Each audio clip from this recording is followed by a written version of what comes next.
item number 5. Okay. Not present, right? Okay.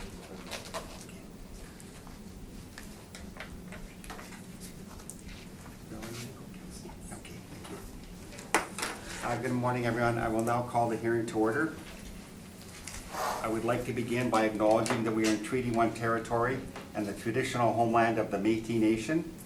This morning I'll be chairing the hearing. My name is Robert Hutchings. On my direct left is Ms. Davidson. On my far left is Mr. Diamond. And the assessor representing the Assessment and Taxation Department, City of Winnipeg, is Mr. I. Darkanoff. Our secretary today will be Ms. Harrison.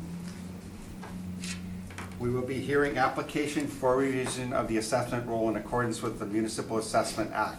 The matters for which revision is requested have been described in each application, and we will limit discussion to those matters.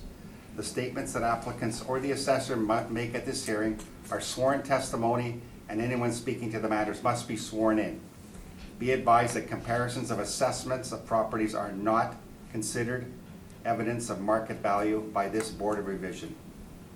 The Board of Revision is appointed annually by Council and is independent of it and the City Administration. It makes its decisions on the basis of the evidence provided at this hearing and issues a written order that will be mailed to all parties as soon as possible. Please note that the Board's decisions with respect to an applicant may be appealed to the Manitoba Municipal Board if the matter pertains to assessed value or classification, or to Court of Queen's Bench if the matter pertains to the application of exemptions from taxation. Should you wish to appeal further to the Municipal Board, information on how to do so will be included with this Board's order. With respect to the hearing process, I will confirm the matters to be addressed with each applicant following their swearing in. We will then have the assessor's testimony, followed by questions or cross-examination by the appellant, and then the board members based on the information that the assessor has presented. And then the applicant will provide their testimony, followed by cross-examination by the assessor first, and then the panel members next. Each side will have an opportunity to summarize if they wish. Once all the evidence about an application has been brought forward, the applicant may leave. The process will repeat for each item on the docket today. The session will close after all the applications have been heard, and the board will deliberate in private and make its decisions based on evidence presented here today. You will receive the order by registered mail as soon as possible. As information, all public hearings are live streamed, recorded, and will be part of the public record. And please, out of courtesy, can everybody please make sure their cell phones are turned off or on silent before we begin. And the issue of parking outside, we've got quite a few applicants today. Our hearing will last a while, so if you have to go and plug your meter, if you're parked in a meter, don't hesitate to run, and we'll keep you track of where you were, and you won't miss your opportunity, okay, to be heard. Okay? Okay. Now, first on the docket is I'm going to call Mr. Hui forward with the little one there, so we'll give him the opportunity to present. And no problem. Come forward, sir. And we're dealing with 27 Lou Peltier Crescent, item number 6 on the docket.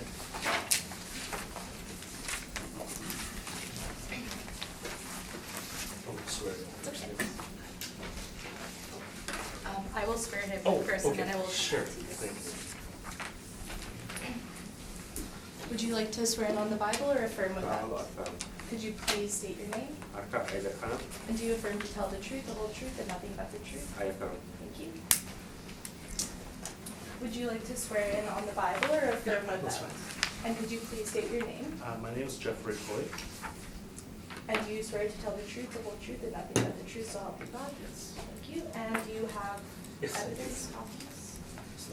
Thank you so much.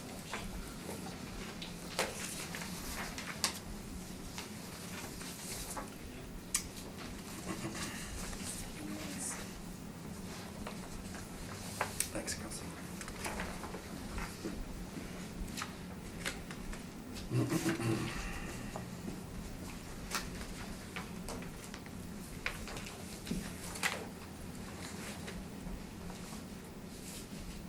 Morning, sir. And little one. Hi. If you want to take a minute to review the appellant's information, Mr. Arca.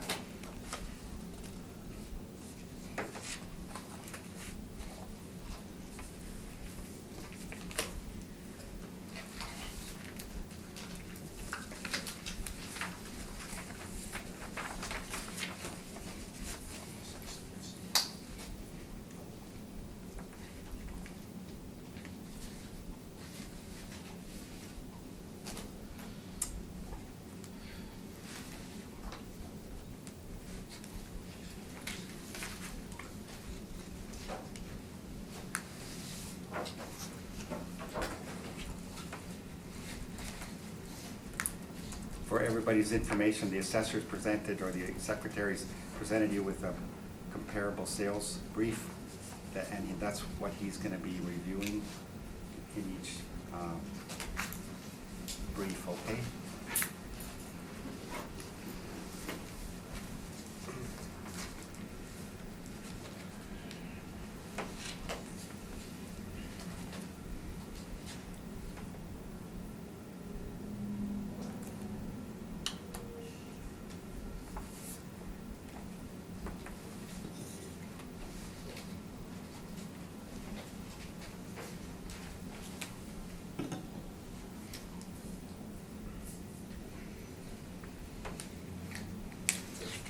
Go ahead, Arca. The subject property was a parcel ID 04007-155-700, street address 27 Louis Peltier Crescent, in Meadows neighborhood. Is a one-story single dwelling built in 2010 with the same effective age. Living area 1,598 square feet, full basement and the basement finish, 3 bathrooms, 3 full bathrooms, central air conditioner, 1 fireplace and the attached multi-car garage, 5,423 square feet for lot size. 2020 assessment was $446,000. Assessment per square foot, $279.10. The 4 comparables we have are all in Meadows neighborhood, all one-story single dwelling. And so for comparable one is a 31 Edna Perry Way. It's built in 2009 with the same effective age, 1,565 square feet. Living area with a full basement and a basement finish. 1 full bathroom, 2 half bathrooms and 1 shower. Central air conditioner, 1 fireplace and attached multi-car garage. 5,204 square feet for lot size. Time adjusted sale price $439,100. Time adjusted sale price per square foot $280.58. Sold in July of 2016. Comparable to is 100 Tommy Douglas Drive, 2010 year built, 2010 effective age, 1,697 square feet, full basement, no basement finish. 2 full bathrooms and 1 shower. Central air conditioner, 1 fireplace and attached multi-car garage. 5,832 square feet for lot size. Time adjusted sale price $438,200. Time adjusted sale price per square foot $258.22. Sold in November of 2016. Comparable number 3 is 31 Stony Lake Bay, 2002 built and the same effective age, 1,459 square feet for living area.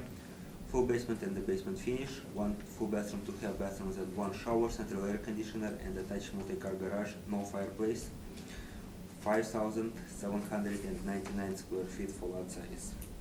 Time adjusted sale price is $402,900. Time adjusted sale price per square foot is $276.15. Sold in October of 2016. Comparable number 4 is 162 Taichonic Bay. 2012 year build and 2012 effective age, 1,431 square feet. Living area, full basement, no basement finish. 1 full bathroom, 1 half bathroom and 1 shower. Central air conditioner, no fireplace. Attached multi-car garage, 4,493 square feet for assessed lot size, and the land influence is rail line. Time adjusted sale price $375,000. $1,800. Time adjusted sale price per square foot is $262.61, sold in February of 2018. Subject sale itself has a registered sale in 2013 for $406,000. Based on the evidence presented, it appears that the assessed value at 446 is supported by sales. There's smaller sales that appear to be a bit less a bit inferior, would sell for under $400,000, and similar properties with more similar square footage would sell closer to the assessed value. Thank you. Thank you, Mr. Arca. Sir, any questions of the assessor's information presented on the brief today? On the paper, no. I just have one question for this, if I can wait probably. You can ask it now, maybe. Sure. Yeah, go ahead. Within Meadows, I just want to understand, in terms of the average sale price per square feet, is there a valuation as to what's the range? Well, it can, like, I do not have the information with me right now. It's something that can be. But is it used as part of the overall assessment or not really? Well, the assessment is derived based on the property characteristics on file and overall sales in the neighborhood using comparable sales. No more questions. Okay, thank you.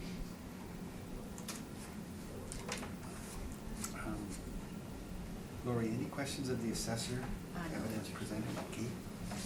Mr. Diamond, any questions? Yes, I'm just wondering, what would you say is your best comparable assessor?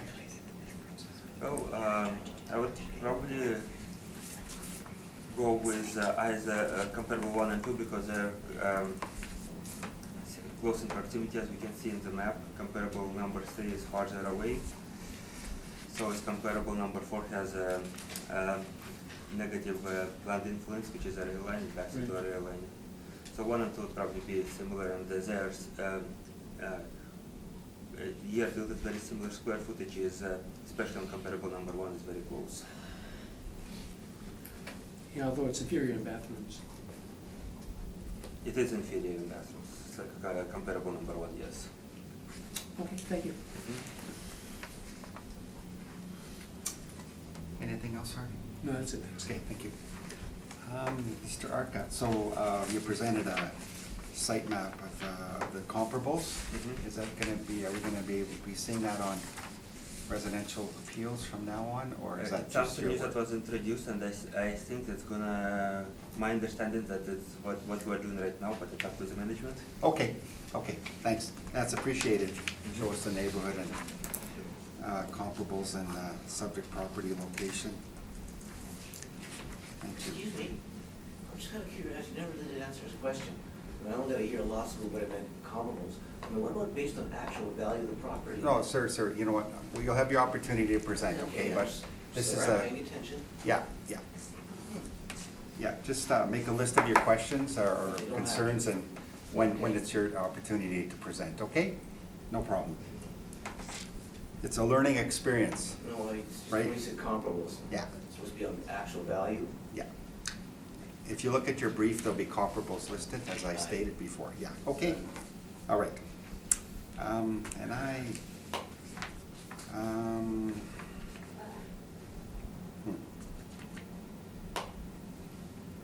Mr. Arca, the characteristics of the home, it's showing 3 full baths and 1 shower. Does that seem accurate to you? Yeah, oftentimes entries would have a bathtub and a shower stall separate. Okay. That's probably the case in this situation. Okay, okay. Okay. All right, I have no other questions.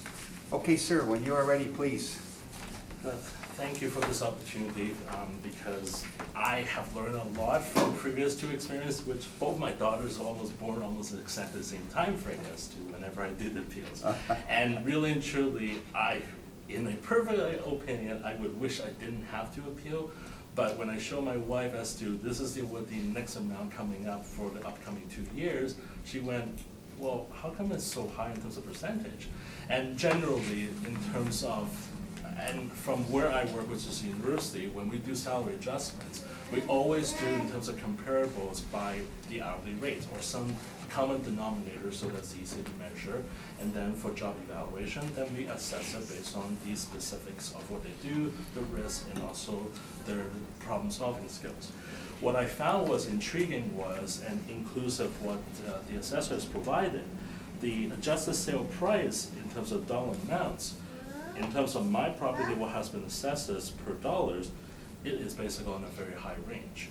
And this is the part where when I use the information that is possible from the city of Winnipeg, which they keep changing every 2 years, and it's okay. There is one neat feature you guys have now done, so you can actually export the data through a certain roll number, which helps substantially as to my analysis.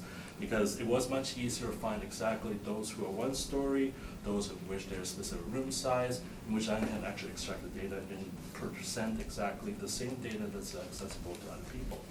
And so when I use that particular comparables, you notice that, let's say the property 31 Etna Prairie, indeed it was sale price to be adjusted as 439, but as for 2020, in terms of assessment value, the city of Winnipeg currently only assess it as 410. Yeah, Which okay. I'm gonna. Sure, sorry. No, that's okay. No, I apologize for interrupting, but as I stated in the preamble or the review of the hearing, we don't put any evidence in assessment comparisons. Yeah, Okay. I see you've done some work here from quickly viewing. Because I also use similar comparables. You use sales, yeah. Yeah. But assessments, we don't. No, and you're absolutely right. Yeah. In terms of the discussion here, it is purely as to what is the market value for That's right. that particular basis. Correct. Which is where for table E, this is the part where I'm displaying within the market value that has been sold, indeed, those particular relative pricing differential, Okay. it's not within the range of what my square feet amount would be. Now, of course, I understand my particular area, there isn't that many that is a single story. Majority are 2 stories, majority all built the same year, they're done by the same builder, and therefore it's very difficult unless everyone chooses to sell on that particular part. That's right. Yeah, maybe I'll help you out a little bit. Sure, here. thank you. Table A, maybe, if you wouldn't mind referencing what you're talking about when you Sure. pinpoint what you're talking about. No, absolutely. In Table A, maybe reference a history of board decisions that occurred. Yes. And that's where we'll deal with the assessed value. Absolutely. And then we'll proceed on with your evidence, okay? Thank you, Okay. actually. So you'll notice that prior to my purchase of a home, the baseline initial assessment is basically around $356,000 to $360,000. Then there was a revision done in 2014 to bump it up to $398,000. Now, I understand my home was purchased at $406,000, and therefore those are all within ranges.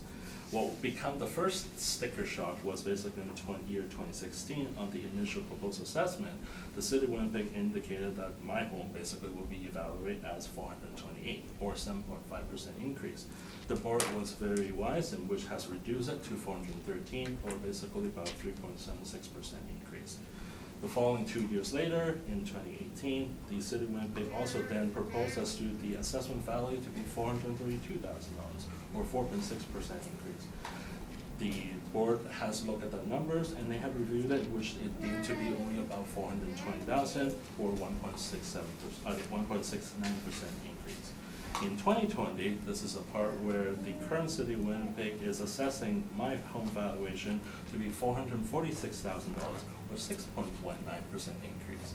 Now, to me, that is the part where if it is anywhere within basically 3 to 4%, I would have accepted it with no question. If it's around 5%, I would go, okay, hopefully then in 2 years' time, they will slow down the rate percentage increase.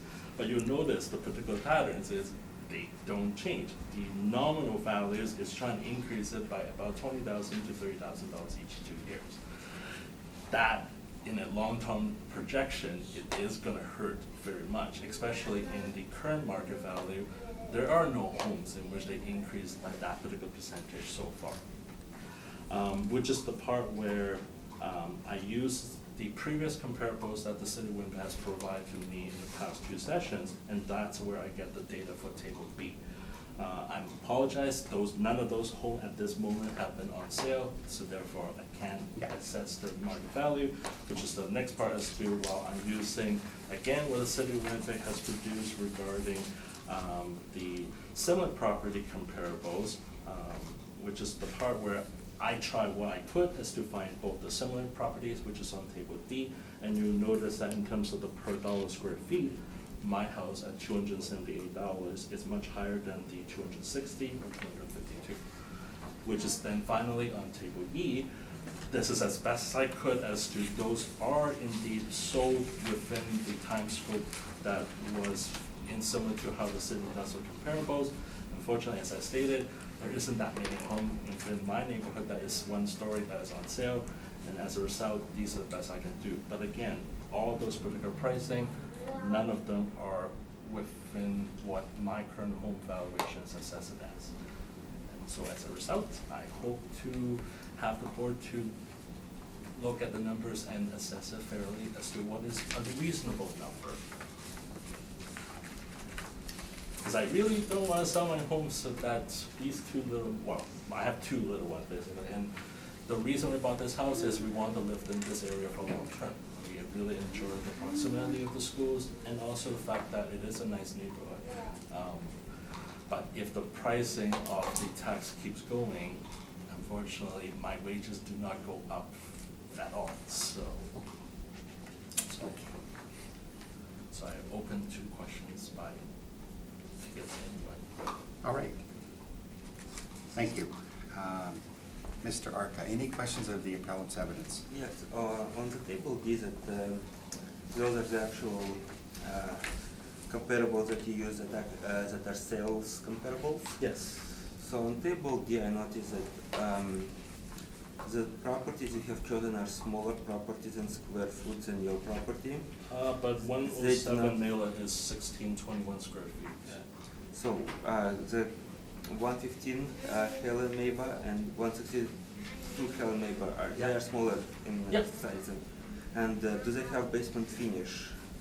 It actually lists on the first column. So then basically the 107 there is a finished basement, 115 is unfinished, and 162 is unfinished. But again, as I stated, even as what I tried, there isn't that many houses on sale for one story within my neighborhood because majority of them unfortunately are 2 stories. Okay, so the evidence that I have extracted, do you agree that the comparable 1, 2, 3, and 4 from my evidence, they are within your neighborhood? And well, we are all measuring metals, so I'm only focused on metals also. This is what has been provided by the city of Winnipeg on their document on the sale price home. So I extracted information, dumped in Excel, copy the columns regarding the size of the rooms, the square feet mileage, and also, the sale price, and whether they have fireplace, whether they have bathrooms, and so on and so forth. does your house, in terms of interior finish, would it have a granite countertop in the kitchen or a laminate countertop? It was a laminate counter. It is a laminate countertop. Yes. Would it have, what kind of flooring does it have? Laminate. There's only the wood panel inside the middle area of the house, which is the, they call it the, I guess, dining room, I guess, which unfortunately I never use because it's only just a table put in. Carpet is where the living area and also the bedrooms, basements, all carpeted.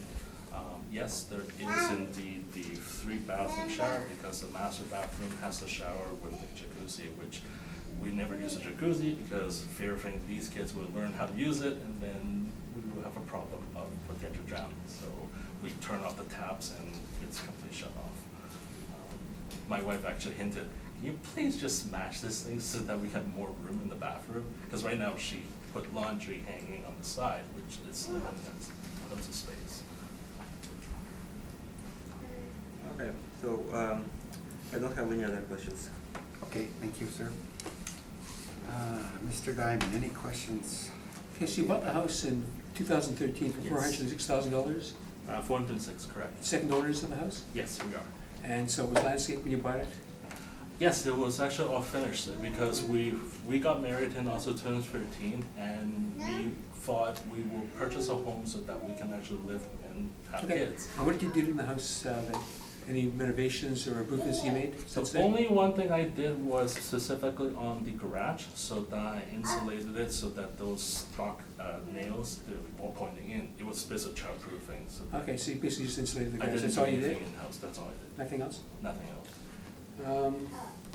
So you, as of 2020, you've been there for 7 years then, Yeah, and you're aware of the fact that prices have been increasing significantly in the city of Winnipeg. I think the city and their comparable time adjustments have about 0.5% per month. well, I think it depends on areas and housing size and pricing, No, so. I know, but I'm asking you a question. Sure. You're aware of the fact that houses in the city basically have been going up at about 0.5% per month during the time of span that you've owned your house. For between recent years, yes, but And between. if you time adjusted, you'd be well over the assessed value now. But the time adjusted, what they're measuring is still based on what is evaluated in 2018. And in my understanding from the market value between 2016 and 2018, the increase is only about 1.2% per year. I can, if you want, provide the housing, the what's it called, the Well, Community Housing Mortgage Association. Yeah, what you're saying, I'm not gonna doubt, I mean, I believe you're gonna tell the truth. You're Sorry, going to do it's- so Yeah. you don't have to provide anything further. Because indeed, there is a marginal differences, whether it's a single story or two-story, and specifically houses over $500,000, they. No, I understand, I'm looking at your house and I see that it's, within the span of size, and that you've got more bathrooms than the comparables.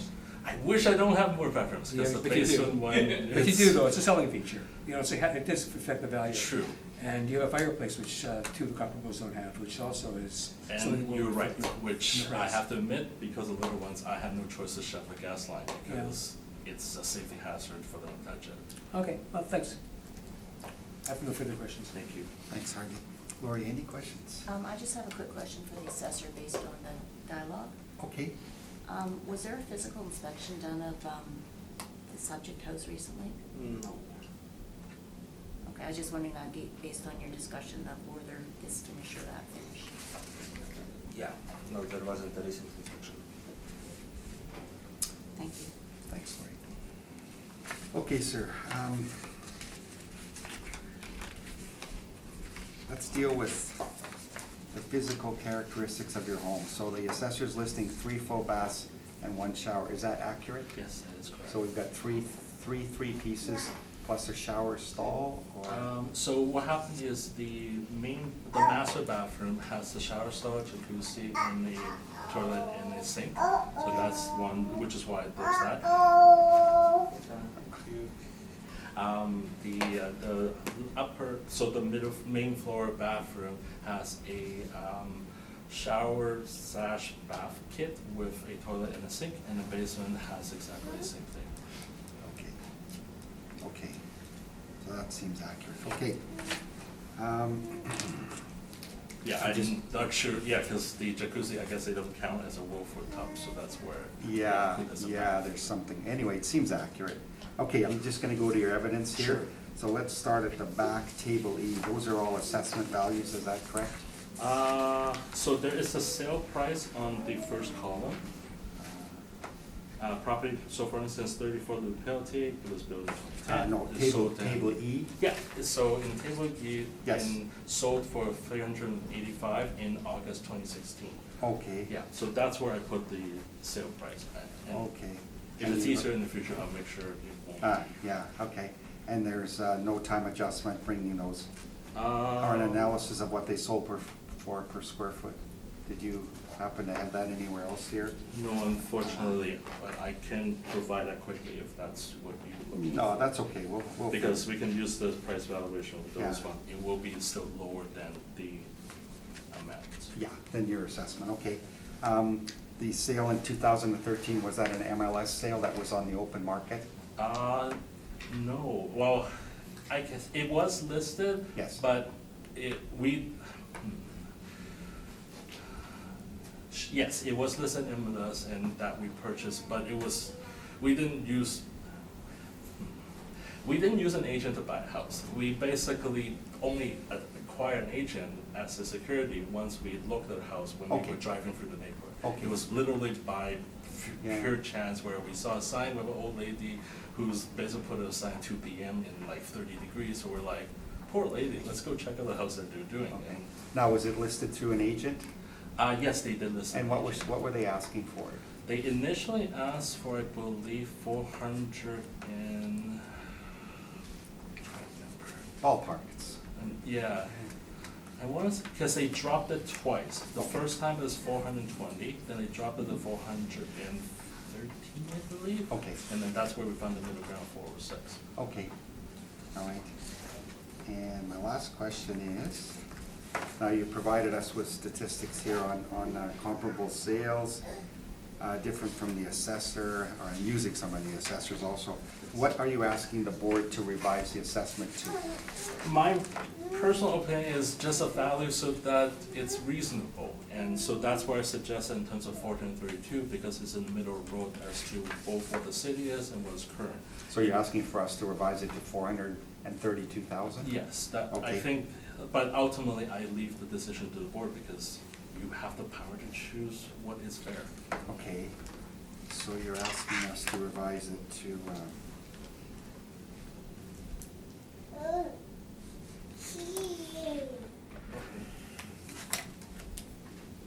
about $270 a square foot. That's right.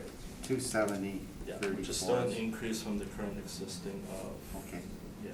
and how much of an increase would that be from, Percentage wise, I believe that is, I won't say half, but let me quickly calculate to make sure I'm not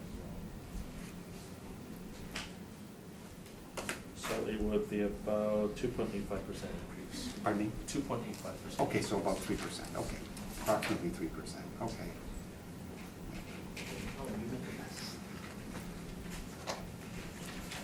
Okay,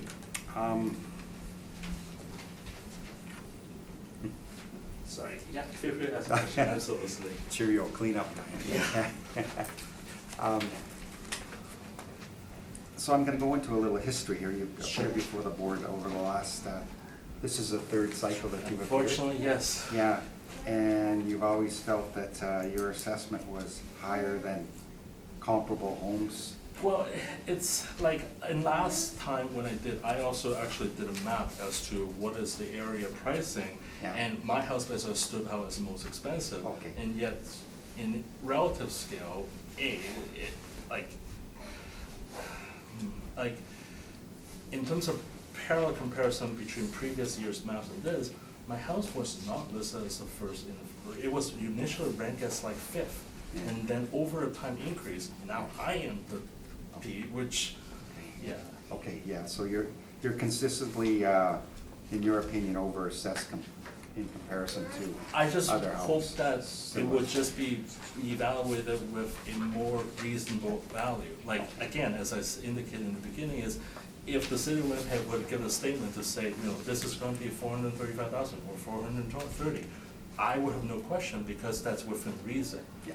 Where it is a number where it jumps out so much different, that's the part where I had no choice but to rely on the board. Okay, Mr. Arca, I have a question for you, hopefully, I'm unsure if you can answer it, but from what the appellant's saying, there's a history here of a little bit higher assessment. Can you answer the question, is there a quality factor involved here That's, in the model? yeah, I was trying to look at some that. It doesn't seem like there is anything that would stand out as far as the quality. It seems characteristics are properly weighted Yeah. compared to what the property is, so. Okay. Is there a condition modifier? Is it average or? This is all average. It's all average, So okay. it's- So it appears it's just the extra characteristics. Oh, one thing I noticed is property has it's an open veranda, which might be, Oh, okay.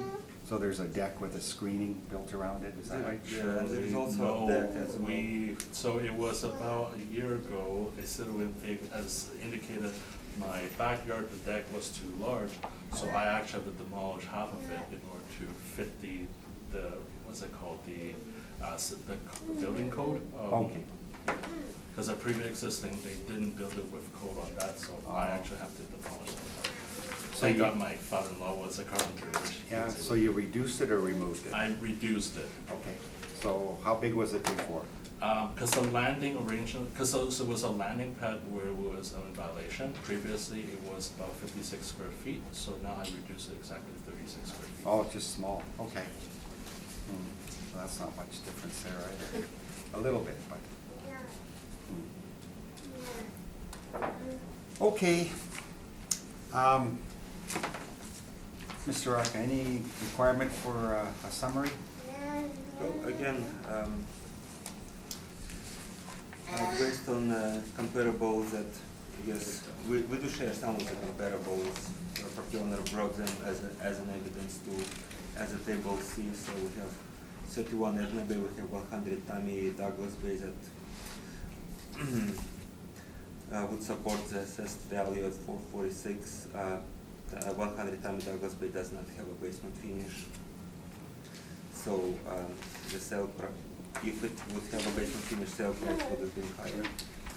Another thing I noticed is in the case of John A. Flanders Limited versus Winnipeg City Assessor, the appellant sought to leave to appeal to the Court of Appeals on the grounds that while his property was assessed at 100% of value, others were at 95% of value. The Court of Appeal refused to have to leave to appeal and confirmed that the assessment is fair and just if it is within a reasonable degree of tolerance to market value. So in this case, 195 leaves a reasonable degree of tolerance of 5%. And what property owner is asking and what the assessment is within the degree of tolerance. That's all I have. Okay. Okay, thank you. Sir, any requirement for a summary? Okay, thank you for appearing and leave it with us and you'll hear from us as soon as possible, okay? Based on the evidence presented today. Thank you. So that concludes 27 Lou Peltier Crescent. Now we'll go to the top of the docket, okay?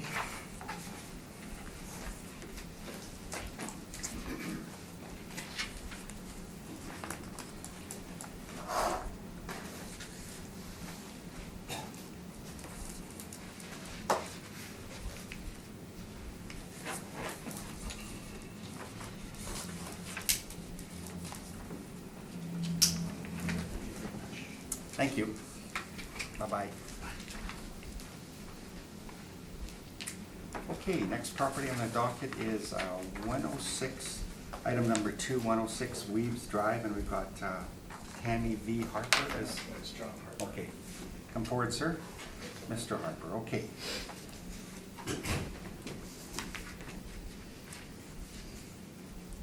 Would you like to swear in on the Bible or affirm with that? And could you please state your name? John Harper?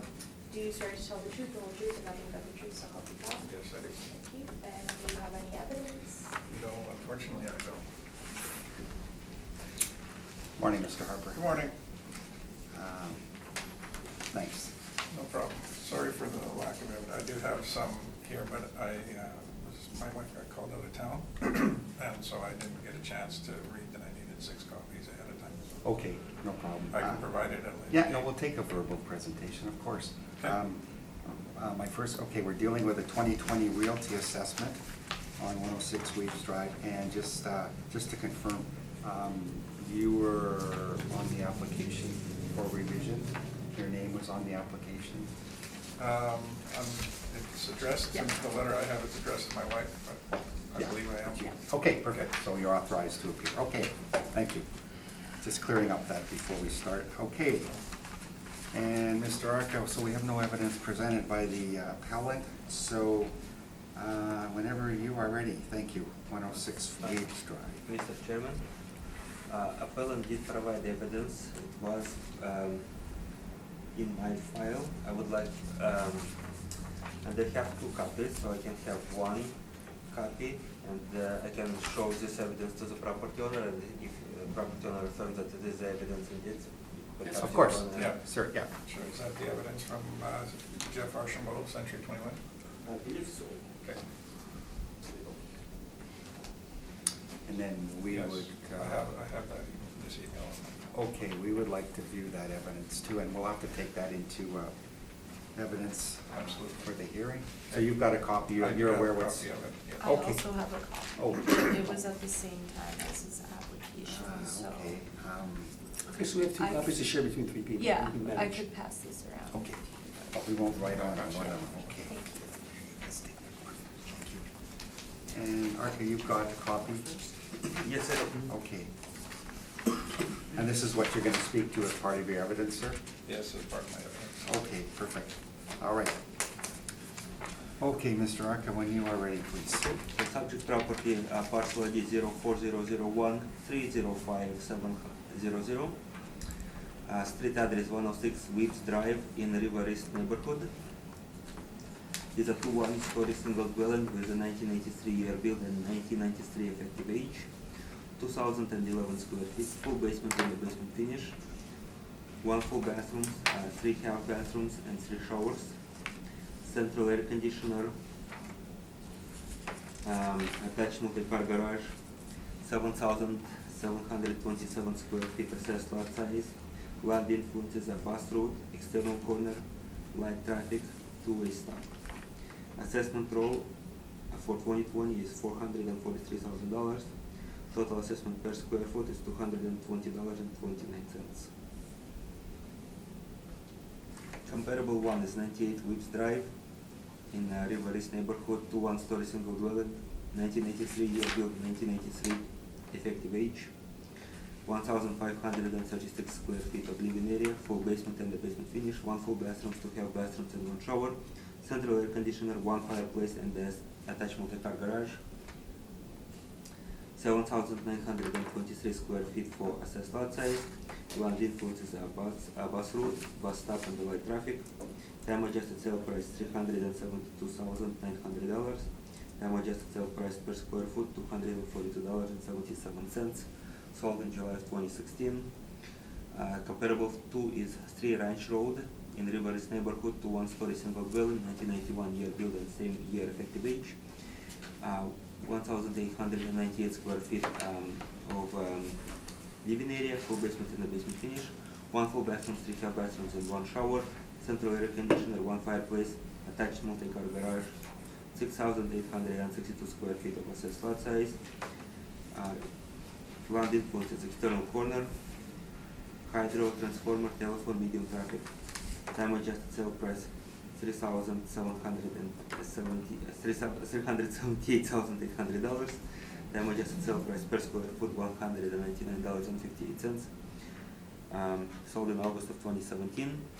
Comparable 3 is 644 Headmasters Row in Springfield North neighborhood, 2-story single dwelling, 2007 year build and same effective age, 1,758 square feet of living area, full basement and the basement finish, 2 full bathrooms, 2 half bathrooms and 1 shower, central air conditioner, 1 fireplace, attached multi-car garage, 5,329 square feet assessed lot size, land influences bus route, hydro transformer, telephone, light traffic in the park.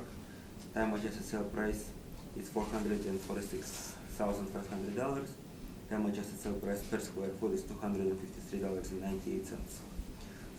Sold in September of 2017.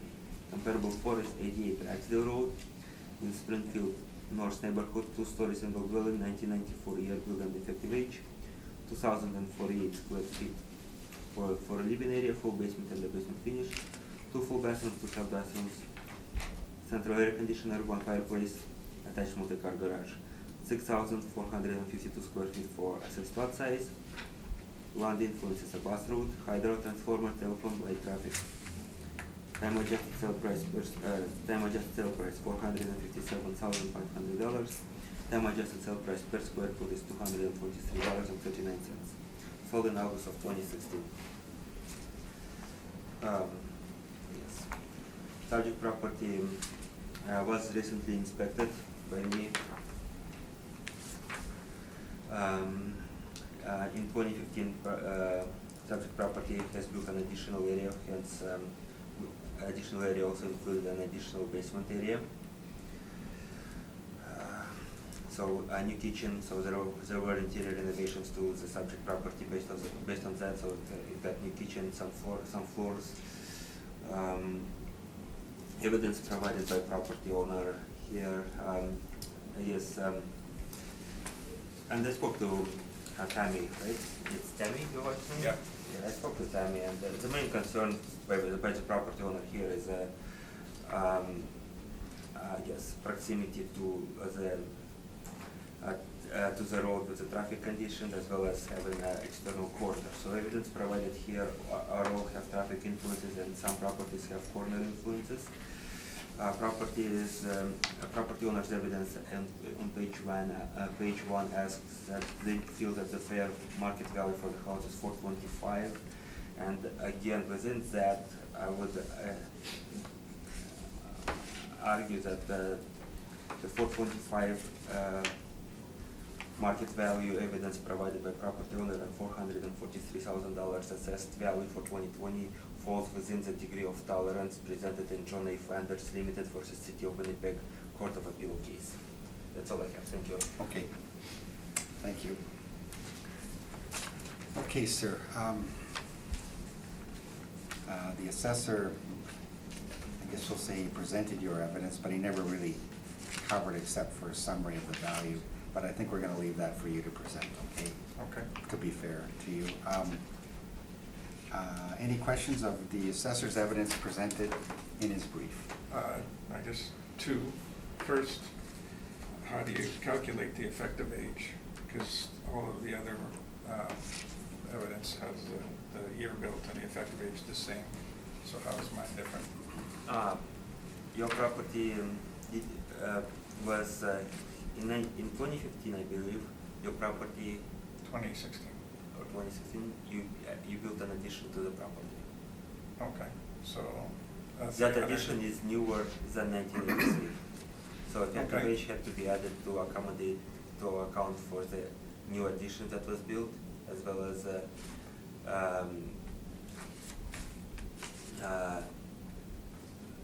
affected areas such as kitchen where you had to update sections of the old house too. Okay, and none of these others have been renovated recently? Based on the evidence we have, there is no effective age added to the houses on the solar comparables. Okay, but they haven't been inspected by you, so we don't actually know? They could have been. No, they haven't been inspected by me, no. Okay. And then the second question is, at the end of your statement, you mentioned that the 425 that we are suggesting and the 443 are within the range based on the court case there. So does that mean you're okay with 425? The degree of tolerance is 5% based on the court case, so 443 assessed value is within the degree of tolerance for 425, so I'm okay with 443. Well, then you should be okay with 425 based on the court case, because it's the same. That's what you're telling me? No, that's not what I'm telling you. I'm saying that if, for mass appraisal purposes, the degree of tolerance is 5%. And if evidence comes in, such as your evidence at 425, then assessment within 5% of the 425 would be deemed a correct assessment based on the court case. Okay. So it's 5% less than.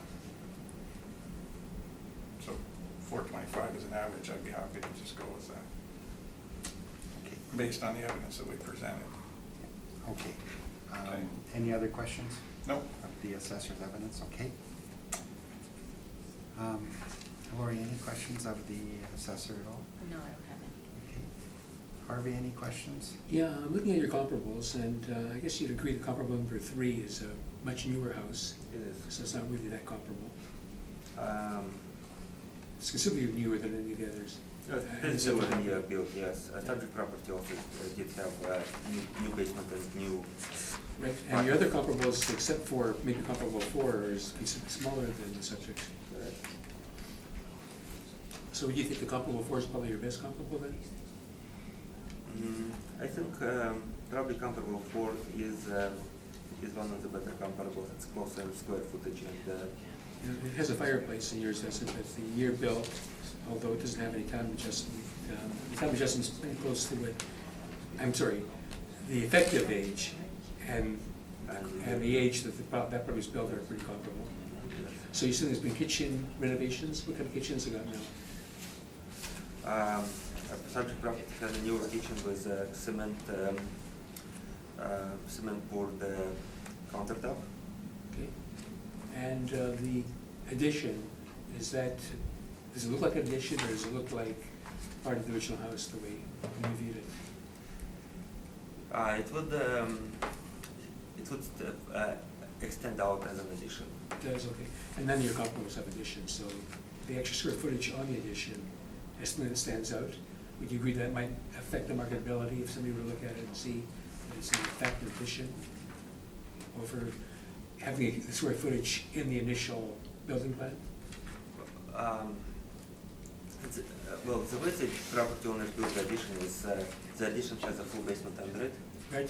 Mhm. Okay. So it would equal to the, let's say it would differ from the addition where it's addition on piles or crawl space addition. Okay, I agree, so there's a discipline underneath, but then why would it be so obvious as an addition then? You said you could discern it by looking Well, at it. just because it, yes, it extends out, so it creates an additional section of the house, so it's not.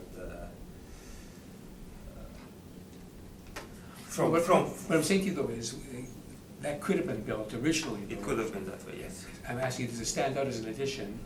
And you're saying because of that, but it could be just different building plan then? It could have been just a different building plan, correct? Okay, so, It doesn't stand out. so let's be clear with you, does it stand out as an addition or doesn't it? Okay, so in that retrospect, it looks exactly similar as a house. So it doesn't stand out as it was added to the house at a later date. Okay, thank you. That's my questions. Thank you. Okay. So, did you do the initial inspection for the addition? No, I did not. No, okay. So there was a permit taken out, any valuation on the permit, and I think you said 2016, any value declared Declared construction value was $240,000. for the addition? Correct. Okay. Now, that probably included, I think the property owner can confirm probably better than you, but that it probably included the renovations that were Renovations to the to the kitchen. addition, okay, yeah, And okay. pretty much the entire main floor. Yeah, okay. So the declaration reflects a major upgrade of the main floor, including the addition. The declaration for the Permit? permit, yes. Yeah, okay. All right. And that was done in 2016? Correct. Okay. So the 2016 and 2017 values that we pay taxes on reflected those renovations They already. did already, okay, Yeah. so there was a supplementary assessment assigned to reflect that There was, yeah. addition, okay. And the age variant, that would be calculated to reflect a meld of old and new work in the property, right? Correct. Okay. That is all my questions, okay. Sir, when you are ready. Okay, so on the first page of the evidence that was submitted earlier from Winnipeg Home Connections, I think the main difference that we have from our subject assessment here is that it says light traffic, but we're on a major intersection of Bonner and Raleigh and Gateway. Gateway is a medium busy street, and there's nothing in between. I don't know if you folks are familiar with the neighborhood, but Raleigh and Gateway are essentially a 4-lane street with a path in the middle, and we're across from the Gateway Recreation Center. So it's actually a very busy corner. Gateway is a busy community center and there's constant traffic behind us. So it is, and beside us on water, so it is a bus route. But it's also a busy street. And I think the fact that we back onto Raleigh means, however the city does their assessment, it's not as busy as Gateway, but effectively we back onto Gateway as well because there's no space between Raleigh and Gateway other than a bike path. So I would argue that it is a fairly busy street. In terms of the comparables that were presented by the assessor and the city, none of the others have the side yard that we need to take care of. We have to take care of it or we're subject to fines. And it's 150 feet by 19 feet. And it costs about $100 a year to have the gravel and sand removed from the side yard because it's a busy corner with a stop sign in front of my house and behind my house. So there's a fair bit of difference there that isn't reflected in any of the comparables. And it represents a cost to me, which is an effective additional tax for property that's not mine. All the others are on, the comparables are on medium busy streets, but they don't have the side yard to take care of that I do.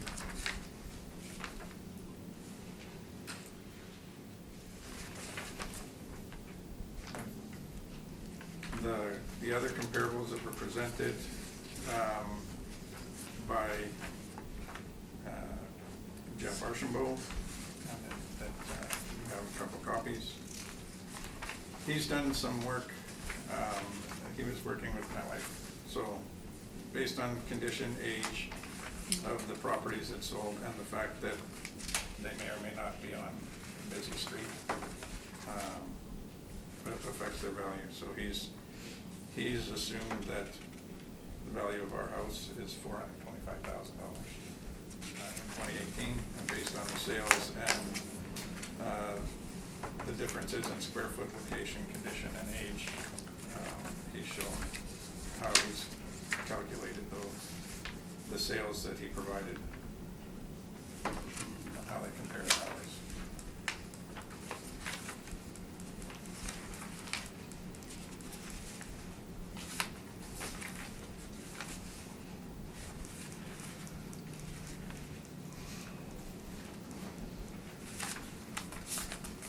One other piece of evidence that I have here is the house was reassessed after the addition and the renovations were made. And it was originally reassessed in 2017 for $432,440 in 2018. We made an appeal to that. And Mr. Doug Strong is a property assessor with the city of Winnipeg, came and saw the house and agreed that those numbers should be reduced to $415,000 for 2017 and $425,000 for 2018. So there's a history of overvaluation of our house once again.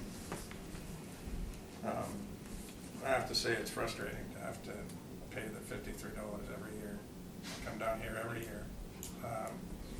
And it appears there's no changes within the system. It's just a constant overvaluation.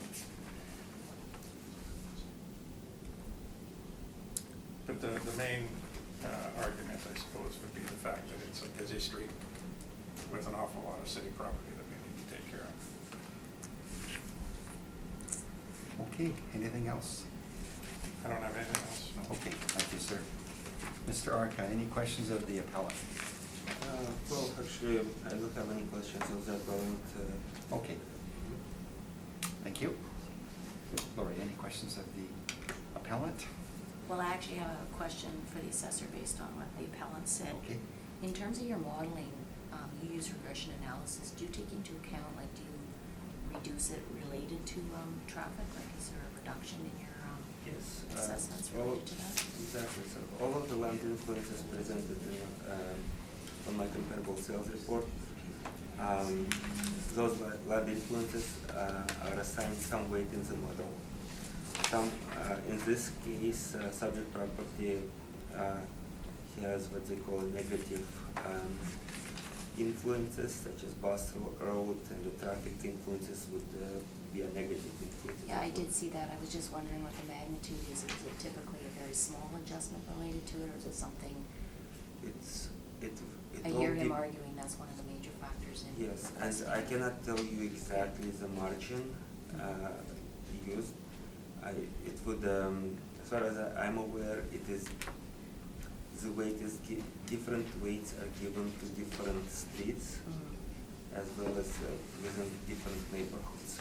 So it's not the same margin that's applied citywide. Okay, but is there, so then we don't really have a sense in this area, say whether it's a 0.5% adjustment or 1 or whatever? I do not have that Okay, information. all right, thank you, thanks very much. Thank you.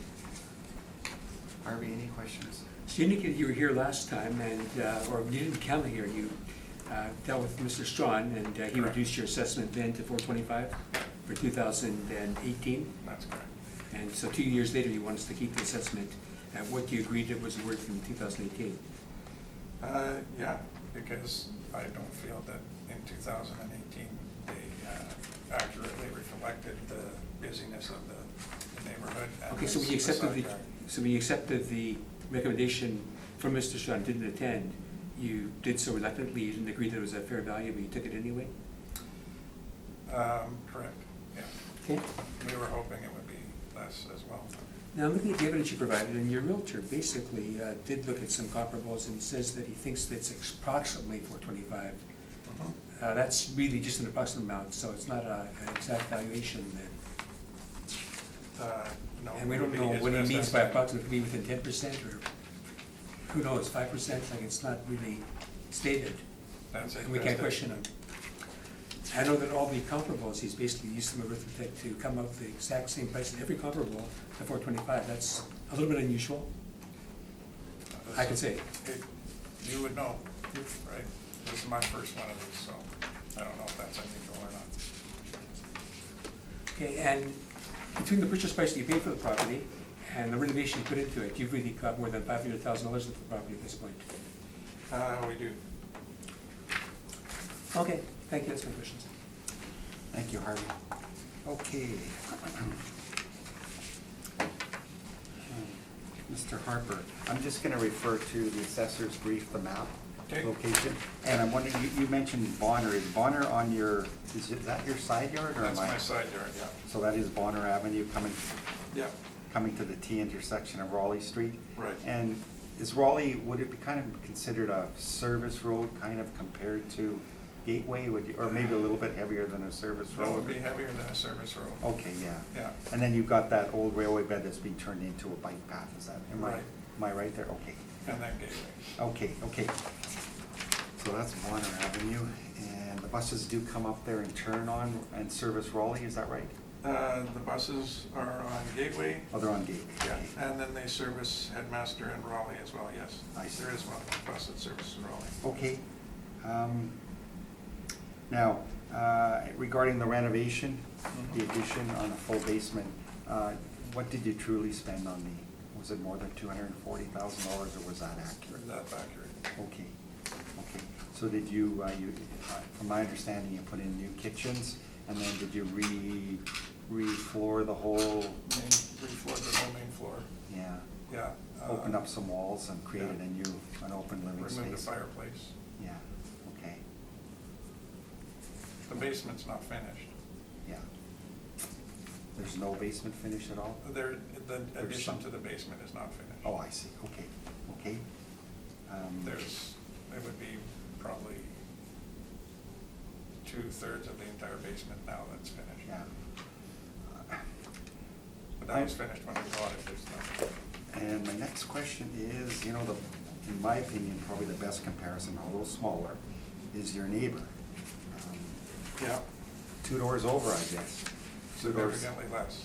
Yeah, I mean, it's smaller, but there's Yeah. also no influence of the side yard either. okay, but it isn't influenced by Raleigh, the bus route. Yeah, okay. Yeah, they'd have the same traffic. Do you like know they the would. condition of that, familiar with the condition of that house at time of sale at all? No, I wasn't in the house. Okay, yeah. Okay, But the closest one to me is considerably lower value. I mean, it's a smaller house. yeah, it's 500 square feet. Yeah, So and then it's- comparable number 2 is the only one, number 3 Ranch Road, that has McIver Avenue beside it. But it's a smaller sidage yard. Mhm. And it's listed as medium traffic. I don't think McIver or Bonner are much different in terms of traffic. Yeah, And there's no road behind it either. okay. Whereas we have a busy street beside and behind our house. Okay. And as my board member mentioned, I guess by my calculation, your total investment in the property, including the sales, is about $530,000. That's probably true, yeah. But we're not, we didn't renovate to sell, we renovated to stay. Sure. So Okay. my wife has a kitchen that she's very happy with. And Yeah, we've fair been there enough. for Okay. a long time, and happy wife, happy life. She's not happy with the assessed value, but she's happy with the kitchen. Okay. Okay. And I'm just gonna ask the assessor, to clarify Lori's question.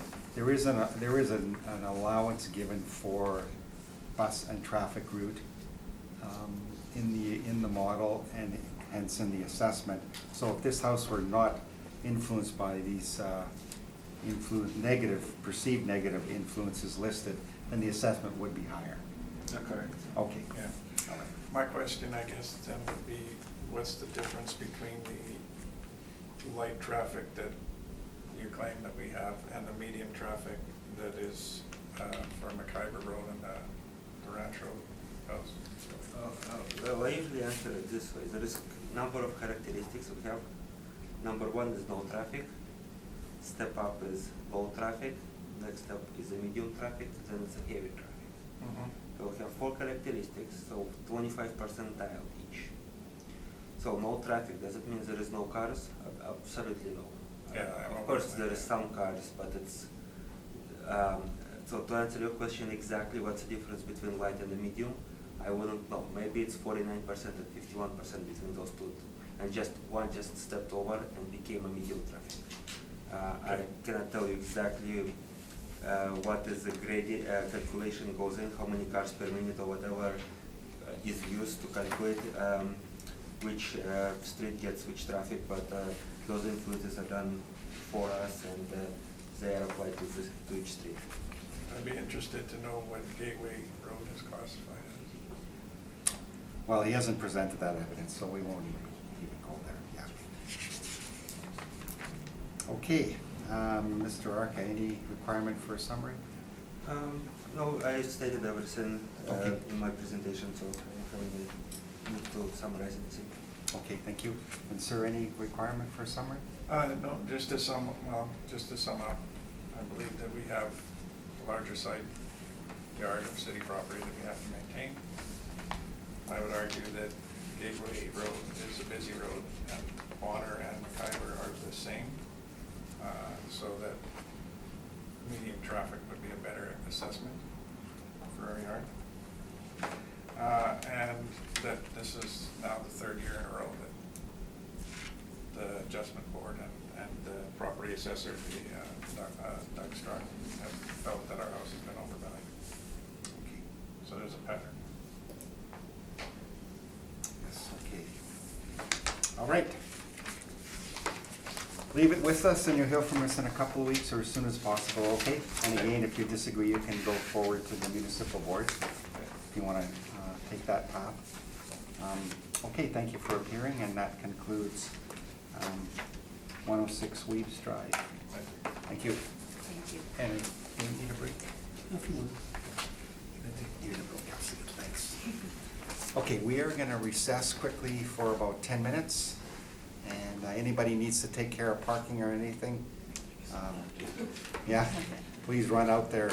It's a long run. Oh, no. 2 hours and then Can I know who's next? Thanks, Kelsey. Okay, I will now call the hearing back to order.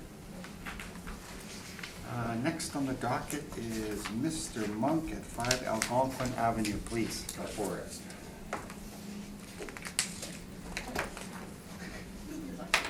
Yeah, lucky, thanks. Welcome to the hot seat. Ooh, I can feel the sun on my back. And would you like to swear in on the Bible or affirm without? Affirm with them, please. Could you please state your name? Ted? So we're dealing with And do you item affirm to number tell the 3. truth, the whole truth, and nothing but the truth? I do. Thank you. And do you have evidence? Oh, that's a ton of paper. Perfect, thank you.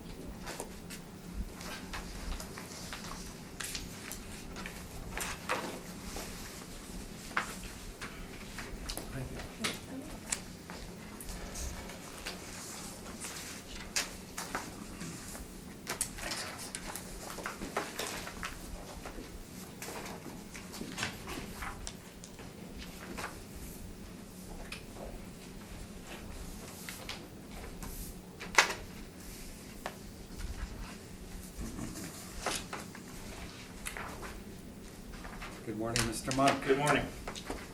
We'll give the assessor time to review your evidence presented, and then he will proceed when ready. Sounds good. And you have an understanding of the brief that he's gonna present? Yes, yeah, yeah. And I've got my phone up just because Okay, no problem. we talked. Yes, no problem at all. My parking meter's supposed to expire in half an hour. I don't expect to be here that long.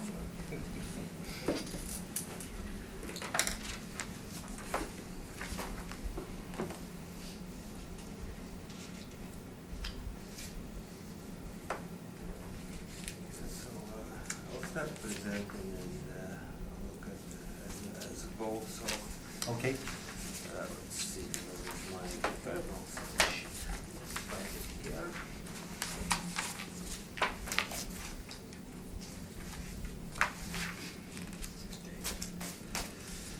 All right, so subject property. 5 Algonquin Avenue.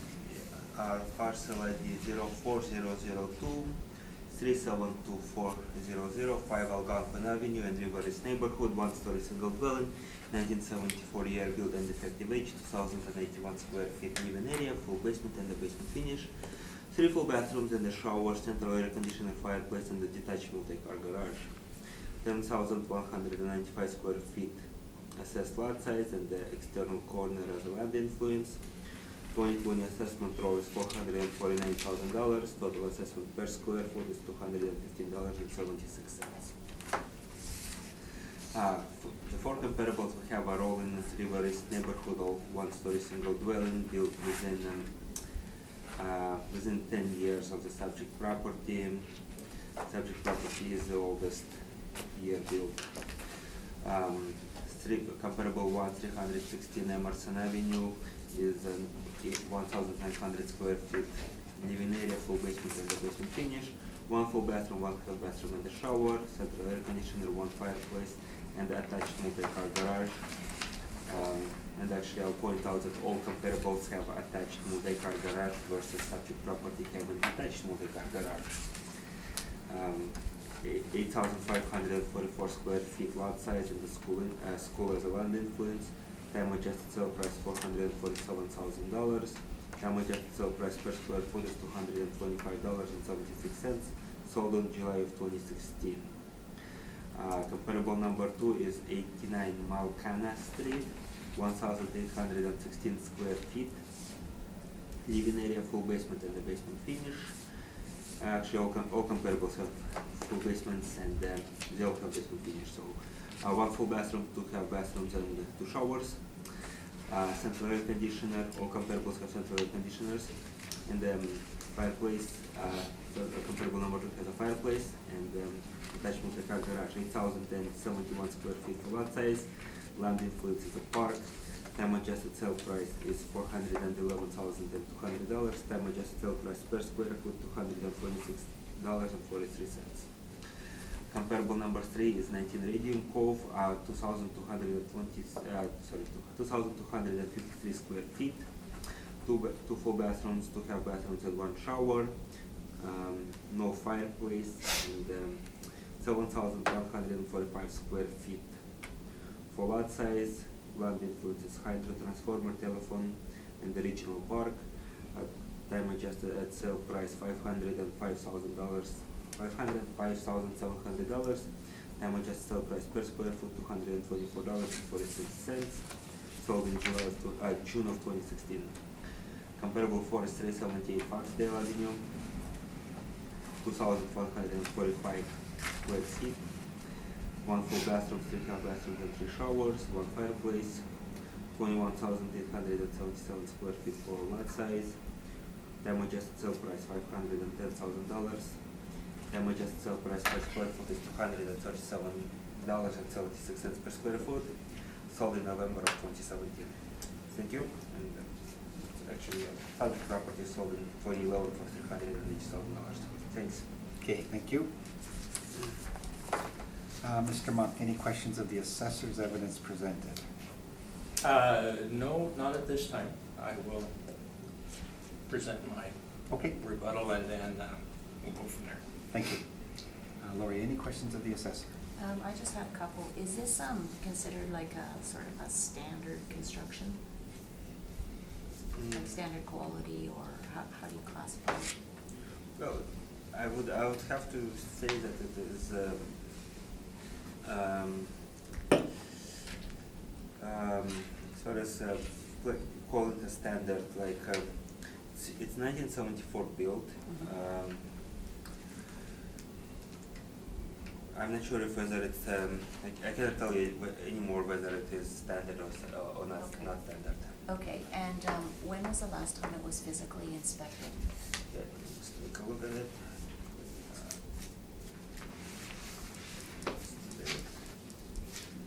I'm okay, that is.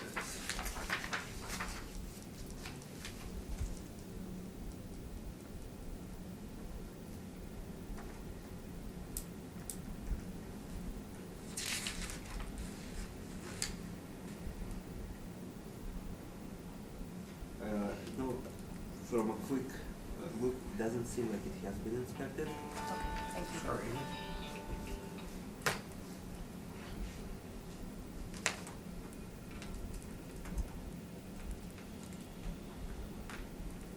We've been there since 2011 and no one has visited.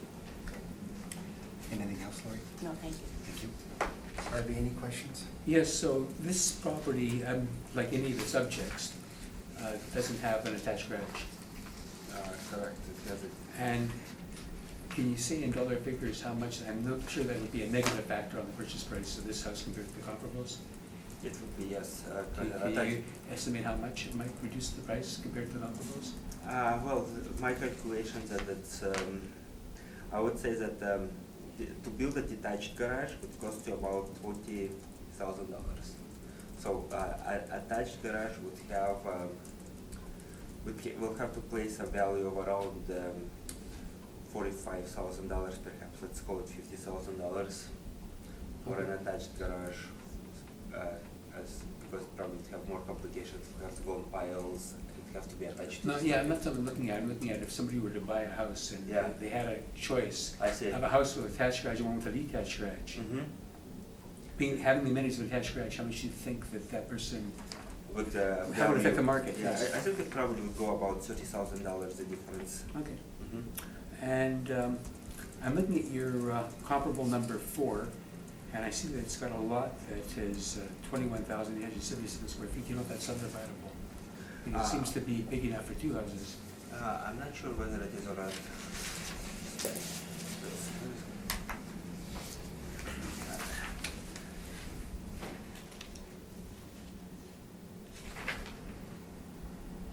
Yeah, I cannot tell you whether it is subdividable or not.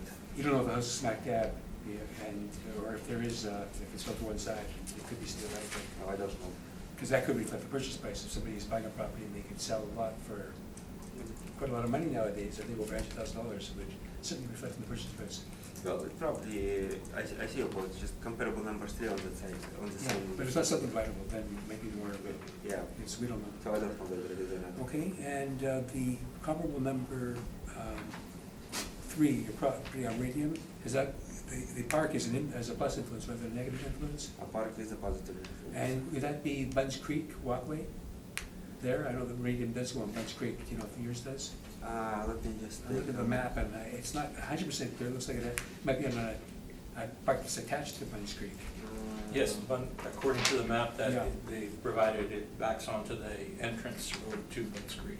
Yeah, probably, yes, this map doesn't show exactly, but, you know, it probably the Bunce Creek does kind of go through the park. Right.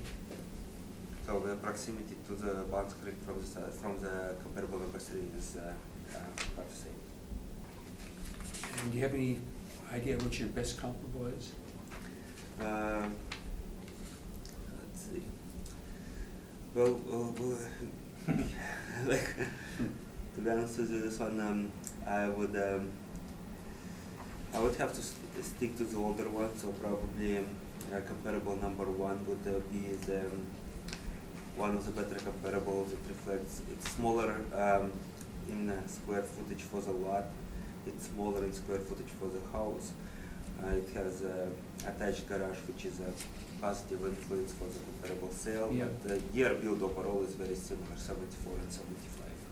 Okay, and the school on the external corner, would they be a similar influence, or would one be more negative than the other? School influence? Yeah. It's reflected. I'm not sure whether it's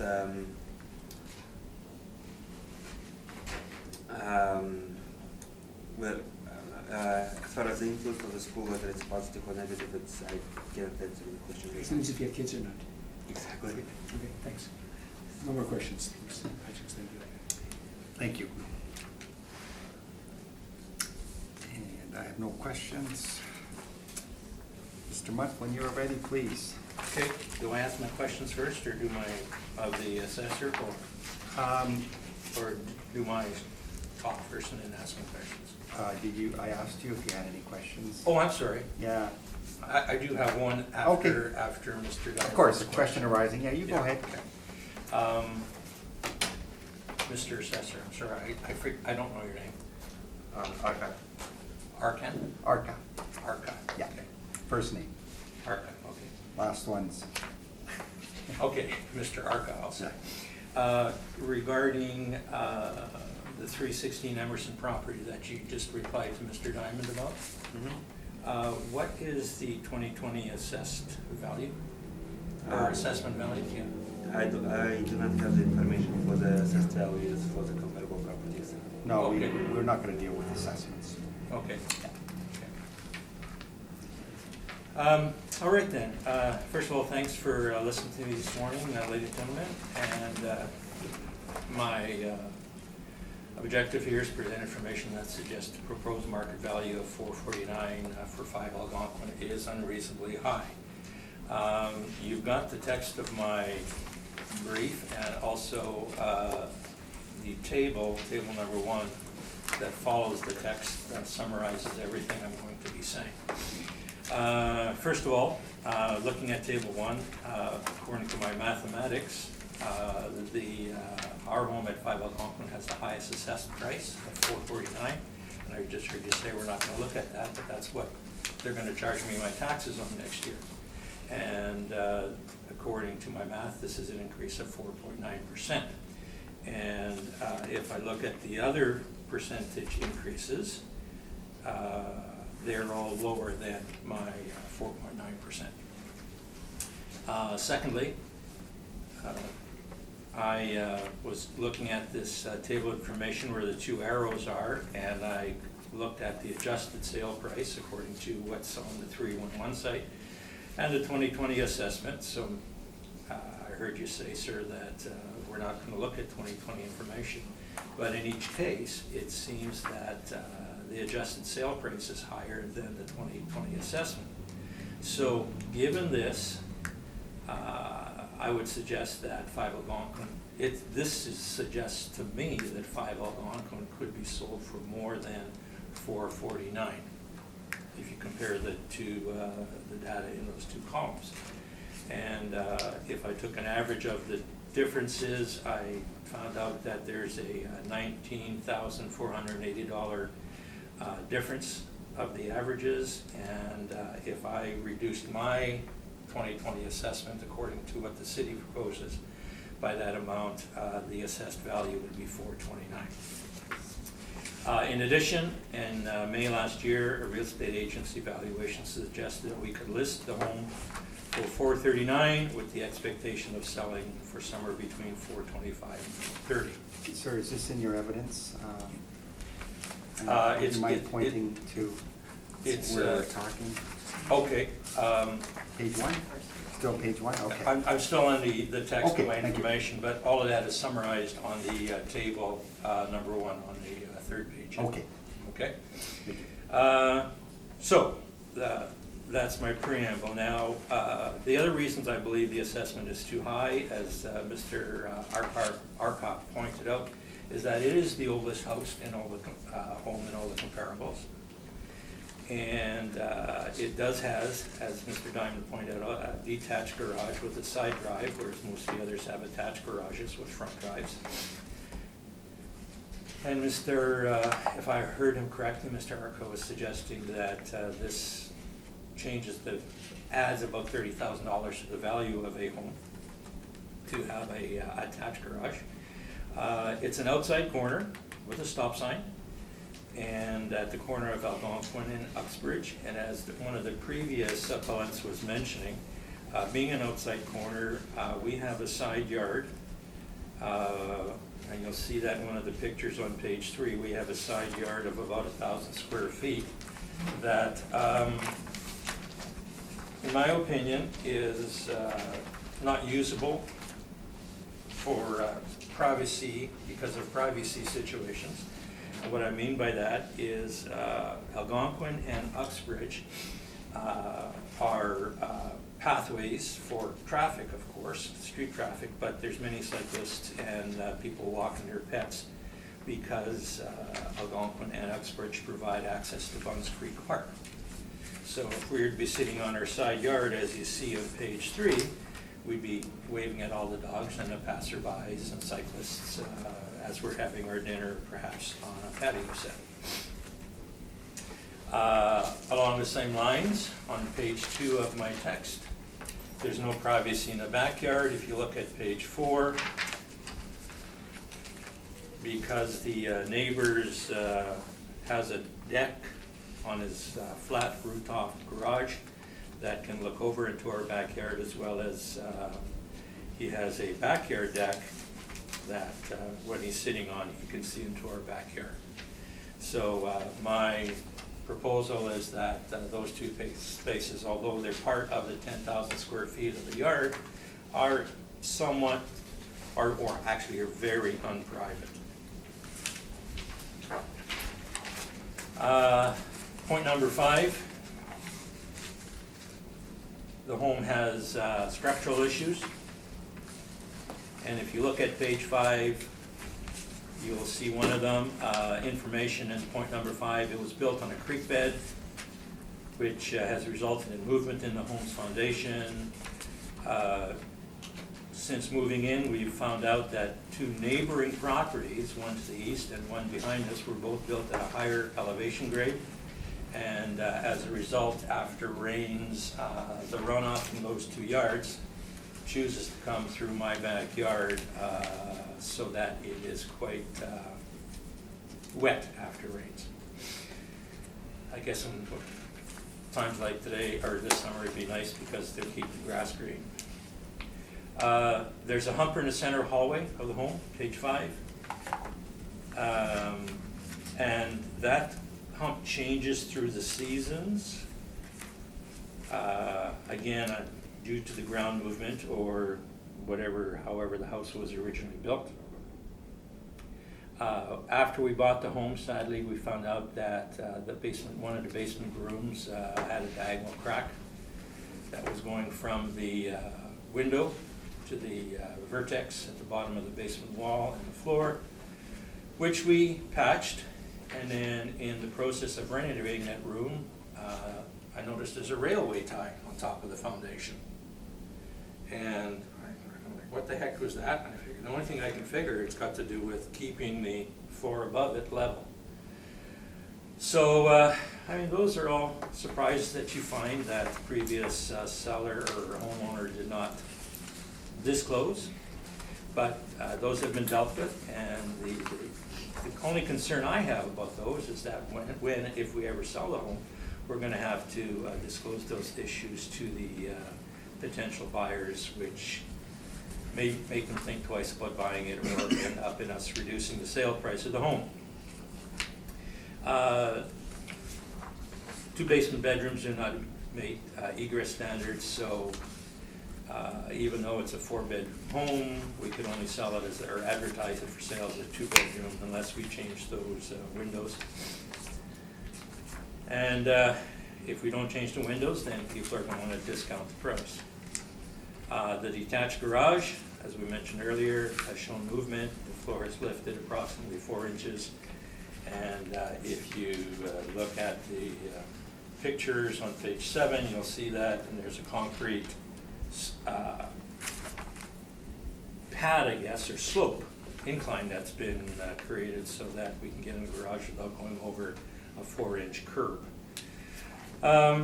Finally, point number 6, there's photos of the home to show the original bathroom vanities, original kitchen cupboards, original windows, and so on. So for these above mentioned reasons, I'm seeking a reduction in the 2020 assessment of 5 Algonquin Avenue. I don't believe that the city's mathematical formula takes and considered the issues that I've mentioned. Thank you. And I'm open to questions. Thank you. Just to confirm, you're asking for $429,000? You know what?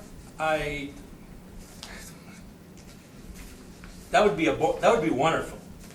But in doing some of the math, when I did the average increase of the other properties, it was, I think, 2.5%. So if I do 2.5%, it comes out to be 431.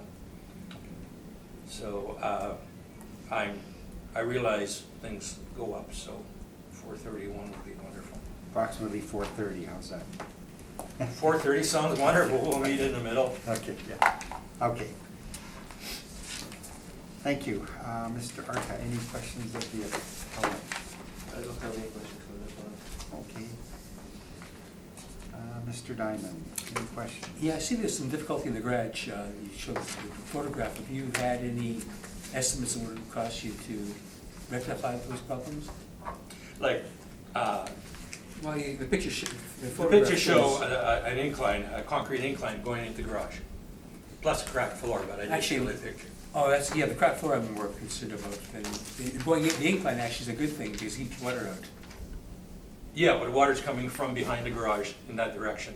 Oh, it comes from the back of the garage through the And driveway. it comes into the wall. Yeah, it Yeah. can't, yeah, because the, Well, that's not well, a good, actually. that's not a good thing. I've tried to grade my backyard so it kind of goes around the garage and down our patio stones. So but there is, again, the neighbor to the north, there's elevated soil there, and in the springtime with the snow melt, water comes onto the garage floor. Okay. So what's your question? Well, I guess I'm looking at image number 2 on page 7. Yes. Your brief. What does that depict? That is a bird's eye view of image number 1. Oh, so it's outside. Okay. Yes. The way I looked, it looked like there's drywall cracking. Okay, I see what it is now. Okay. Fair enough. So then, okay, I looked at the photograph and I thought it was something else. Yeah, that's fair. It looked more serious, actually. Than, I mean, that's it's great. Now, anything in the house that's been renovated since the house was built? Like I'm looking at the flooring in page number 5. Yes. That looks like hardwood floor. Is that That is. originally? When we moved in 2011, we asked a drywaller to come in and do some patching of cracks and holes and things like that. So he was using stilts. And the stilts he was using had created dimples in the bamboo laminate floor that was previously installed. So with an insurance claim, we replaced the hardwood floors because he had dimpled all the existing Okay. floors. So yeah, the hardwood floors are new, and I think that's the only thing that we have to this point. Oh, and new shingles about 4 Don't worry years about ago. that. But the kitchens and bathrooms are original cabinets and. Yes, and yes, they are, appliances? yeah. Okay. Thank you. I have You're no welcome. further questions. Thank you. Lori, any questions? It's just a quick question, building on what he asked. Did you get an estimate for some of these issues that you haven't fixed, like these structural issues where you show this, you know, the front hall is, His home? yeah. I have not done that. Right, that's right through the center of the house, and there's teleposts along underneath in the basement. So it's, my observation over the years we've been there is that in the wintertime, that hump will go down, and in the summer times, it comes up. So you haven't had an engineer come in? I haven't had an any of engineer these come in and issues say, yet? you know, what's gonna take to, for example, knock out Or the if it is an floor. issue? Yeah. Yeah, okay. Yeah, so, Thank you. yeah. May I ask a quick question? Of course. So, was the hump there with the previous floor, or was it, Pardon me? was the hump there when you had the previous floor in? You know what? That was one thing I didn't even notice, pay attention to. Okay, I'm going to assume, yes. The previous flooring was thinner than the hardwood that we installed. But given what I've seen in movement, where as you look at that with the door edge, it comes and it goes. Yeah. So with the thinner floor, it would just be a bigger gap. So I guess why I ask, because if it's a floating floor, it could be just the expansion of the floor in the summer. Oh, yeah, no, it's that creates a hump. That's- Yes, the floor was nailed down. Okay. Okay, that's all I have. Thank you. Okay, sir, page 3 and 4, I guess. I'm trying to determine where, you showed the pictures of the ramping into the detached garage. Is the garage, 3 and 4? page 3? Yes, Is yes, that- yes. Is that your driveway or is that the neighbor's? That's our driveway. Okay, so the garage is beside the house? The garage is in front of that vehicle, it's behind the house. Behind, oh yeah, okay, I Okay. see. So this So- is your side yard, the front would be out of the... This is our boardroom. side yard, Okay, yes. gotcha, okay, yeah. And second question, so we've got about approximately 2,100 square feet. There's only 2 bedrooms on the main floor? Well, the home was sold as yes, to answer your question. Yeah, two on the main? Yes. Obviously large rooms. I guess. The smaller bedroom is 12 by 14, the master bedroom is, 16 by 16. Yeah, and then there's 2 in the basement that you say there's no egress or... Correct. Correct, or safe egress, I Yes. guess. Yeah, okay. So it's a 2-bedroom bungalow of 2,100 square feet, okay. And that's what when we bought it 11 years ago, in 2011, it was advertised as a 4-bedroom. And I'm not sure when the egress changes came in, but between our agent and the selling agents, no one ever mentioned anything about egress 9 years ago or 8 years ago.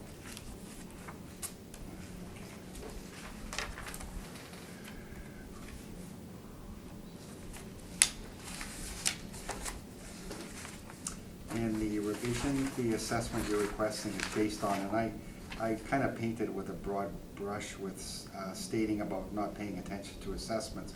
Obviously, we're gonna pay attention to yours, but when you did the comparison on sales and 2020 assessment, the difficulty we have is that 2020 assessment may not reflect the condition of the house after the sale. Like there might be unrecorded improvements to the house. That's why it's difficult to. Of the other ones that are listed, Yeah, your comparables? comparisons, yeah. That's Okay. why that's why we're very careful not to put too much weight in assessments. Okay. Because that assessment may not be accurate reflection of the current state of the property after the sale. There might be outstanding permits that are being assessed. Sure. That kind of thing. So that's why we're kind of leery of putting much evidence in an assessment Okay. comparison broadly anyway, yeah. Okay, that is all my questions. Mr. Arca, any requirement for summary? No, I guess first well presented by my introduction, so I don't think there is a requirement for some. Okay, thank you. Mr. Monk? No, I think I'm good right now. I don't have any questions except I want to ask about the assessment Okay. and. Did you check your phone for time? It's supposed to, it didn't, you know what, I turned it off. Park reminder, expires in 10 minutes. Okay, there we go. You'll be okay then. Okay, Good. okay.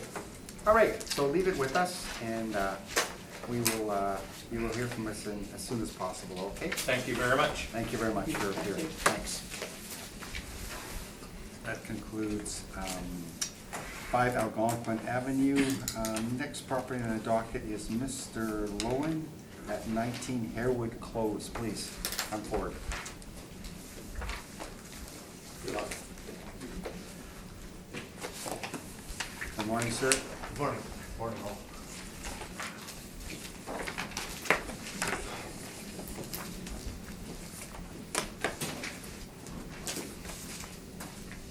And would you like to swear in on the Bible or affirm? With item number Would you please state your 4. name? Ricky Bowen. Do you affirm to tell the truth, the whole truth, and nothing but the truth? Yes, I do. Thank you. I think I have an extra copy of it too.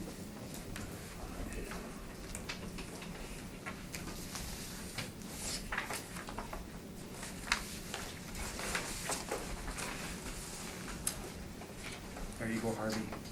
Oh, thank you, sorry. You're welcome. Thanks. Thank you, Council. Mr. Arca, if you'd like to review it, and when you are ready, we'll start with the brief on 19 Harewood Close.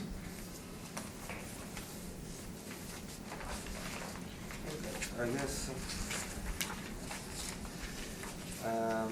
before we start, I may address a preliminary issue where I would ask 53.3 Section A to be applied in this case, where burden of proof for non-cooperation would fall on appellant if an appellant fails or refuses to give an assessor a reasonable opportunity to inspect the property.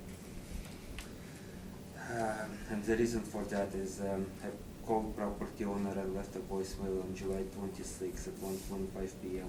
requesting an inspection, and the property owner never ever contacted me back about it.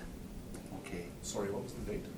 July 26 at 1:25. This was the week I was in Europe. Yeah, okay. Well, we'll get to the bottom of it. Yeah, it's okay. Yeah.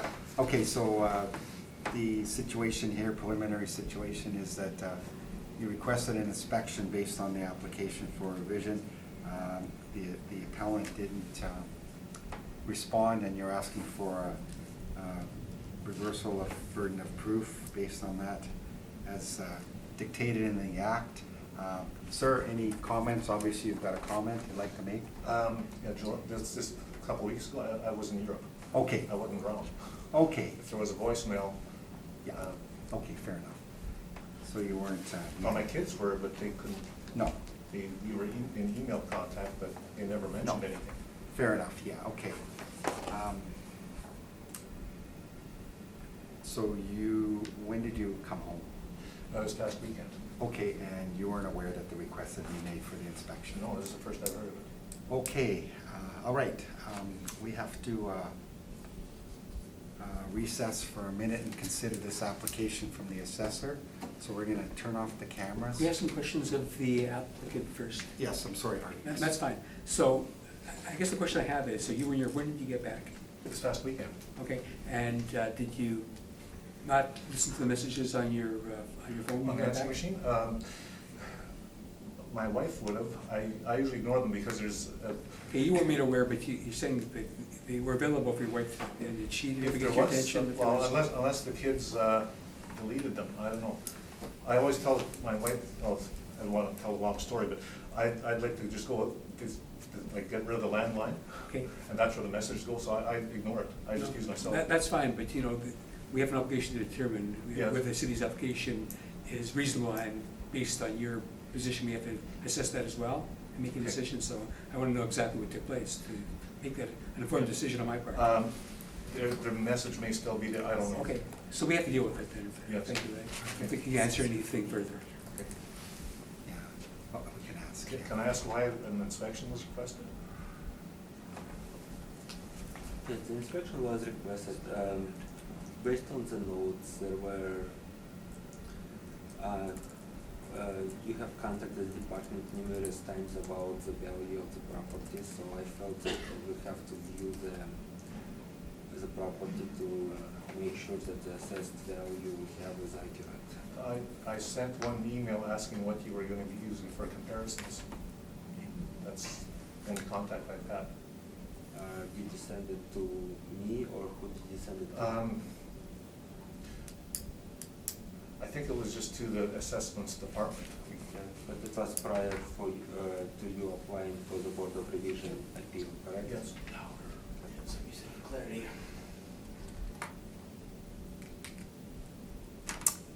Okay. Lori, any questions?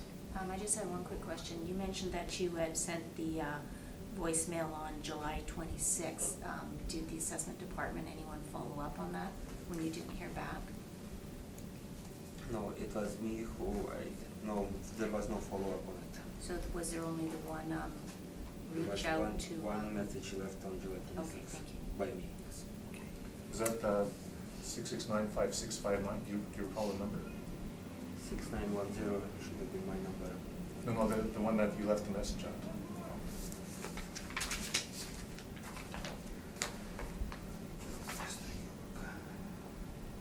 Maybe, Mr. Arthur, would you mind speaking up? Yeah, Thank you. 204-250-9032. 93, okay, that would be my cell then, which I wasn't receiving calls during that time. So it would have come to my cell, but I've been having a lot of telemarketers, so if I don't recognize the number, I just disregard it. And there was a few messages in my inbox, but I wasn't able to hear them. They got deleted when I came back. I don't know what happened, I wasn't able to see them or hear them. Any more information, Harvey? Okay, if we were not to grant this, your application, is it material to the city? Would they want to proceed anyway today, or would they want to do an inspection and have the matter adjourned? I would probably proceed regardless. Okay. Okay. Okay, and I have no questions either. I think we're done. Okay, we're gonna have to recess and consider this application by the assessor. So we're gonna ask Kelsey to turn off the TV, and I guess we're gonna have to leave the room in this circumstance.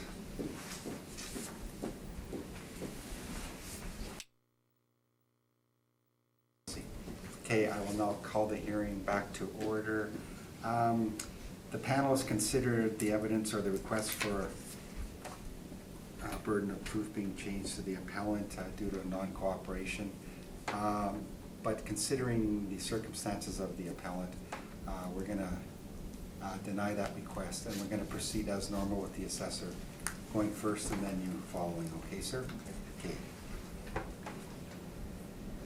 Now, we're dealing with 19 Harewood Close. We're dealing with a 2020 realty assessment. And Mr. Arca, whenever you are ready, please. Okay. So subject property was a parcel ID 040022452200, 19 Harewood Close, in River East neighborhood. Is a one-story single dwelling, 1980 year build and 1980 effective age, 1,508 square feet of living area, full basement and the basement finish, 1 full bathroom, 2 half bathrooms and 2 showers, central air conditioner and 1 fireplace. Attached multi-car garage, 9,695 square feet of assessed lot size. 2020 assessment roll is $392,000. Total assessment per square foot is $359.95. comparable, okay, for the 4 comparables, they're all in River-East neighborhood. They're all one-story single dwelling. First 2 comparables are built in 1979 with the same effective age. The comparable 3 is 1977 built with 1987 effective age, and the comparable 4 is 1976 built with 1986 effective age. The living area is similar to the subject property. They'll have full basements and they'll have basement finishes, similar number of bathrooms. They'll have central air conditioners, with the exception of comparable number 2, which doesn't have a fireplace. All of the other comparables do have fireplace. All of the comparables have attached multi-car garages. Comparable for the exception of comparable number 2, all other comparables have smaller lot size. Comparable number 2 has a larger lot size. So with that, comparable number 1 is 11 Matthew Bay, 7,926 square feet lot size, and with a park influence. Time adjusted sale price is $396,900. Time adjusted sale price per square foot is $252.15. Sold in August of 2017. Comparable number 2 with a lot size of 10,307 square feet.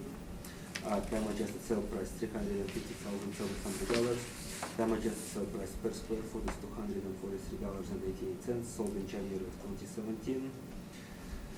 Comparable 3 is 53 Hathaway Road. 6,337 square feet lot size, and lot includes hydro and transformer and telephone. Time adjusted sale price $408,800. Time adjusted sale price per square foot is $281.35. Sold in October of 2017. Comparable number 4 is 6 Classic Cove. Smaller lot size and subject property, 6,295 square feet. No influences. Time adjusted sale price $438,900. Time adjusted sale price per square foot is $279.55. Sold in September of 2017. Thank you. Thank you, Mr. Arka. Sir, any questions of the assessor's evidence presented in the brief? Just a couple. Year built and effective age, what's the difference between those? In comparison 3 and comparison 4, there's about a 10-year difference between those? So perhaps some renovations have taken place to the property, updates like perhaps not limited to, but flooring, kitchen, windows, doors, that kind of stuff, Okay. bathrooms. Okay. And the second question, like back in February, I went to the property tax review at the Norwood Community Center, and they gave me comparisons there as well. The first 2 were the same as this, but the comparison 3 and 4 have changed. Is there a reason for that? Let me take a look at it. I think I it's have part the old of, one it's part there. of your evidence, so Yes. let me see why it was changed. Well, the comparable 3 and 4 have substantially larger in square foot in your evidence. So the comparable 3 and 4 in my evidence are closer in square footage to subject property. Okay. That's all the questions I had. Okay, thank you, sir. Lori, any questions of the assessor? No, I'm good, thank you. Thank you. Harvey? No, I don't, thank you. And I am good also, thank you. Sir, when you're ready, please. Okay, on my presentation, it's basically, essentially, 5 tables here. The first one indicates the increase from $244.36 per square foot to $259.95 per square foot. It's an increase of just under 6.5%. And I've got a list of half a dozen comparisons there. These were houses of similar houses in the same area. And the average price per square foot of the actual sold value was $244.20. The time adjusted price per square foot is $249.64 of my comparisons. Table 3 indicates the assessor's comparisons back in February. I went to it, what they call it, the review. And at that time, the time adjusted price per square foot was $249.05, so roughly the same as my comparisons. And those were based on places that had actually sold as well. My proposed value per square foot is basically compromise between the two. So the proposed value would be $249.34 or $376,000. And then I've got some additional information, and these properties are not sold, but they're on the same bay that I have, and the assessed values are similar. But I've shaded the ones that are similar to my own house. And their average assessed value is $242.66 square feet. And I understand that these can't be considered when arriving at the price. I just included them because that's what started me going Okay. on the appeal Fair enough, process. thank you. And no, that's it for my presentation. Okay. Thank you. Mr. Arca, any questions of the the appellant? I guess I started this particular case with asking for a reversal of honors because we wanted to inspect the property to see the condition. So I probably would ask a couple of questions about the condition of your property. Sure. How would you describe the condition or age of your property? Have any renovations been done since 1918? Well, we've done, we have done maintenance, like the roof. We had to replace the roof. We redid the driveway because it was sinking. The windows, the seals were blown. We replaced the windows. We took out the old carpet that was there when we moved in and replaced that with hardwood floors. We've remodeled the kitchen, or got newer updated cabinets in the kitchen. The layout's the same. Well, new floors in the kitchen then as well. When we bought the place, it was a partially finished basement. It's completely finished now, as well. That's indicated on the description here. It's a finished basement.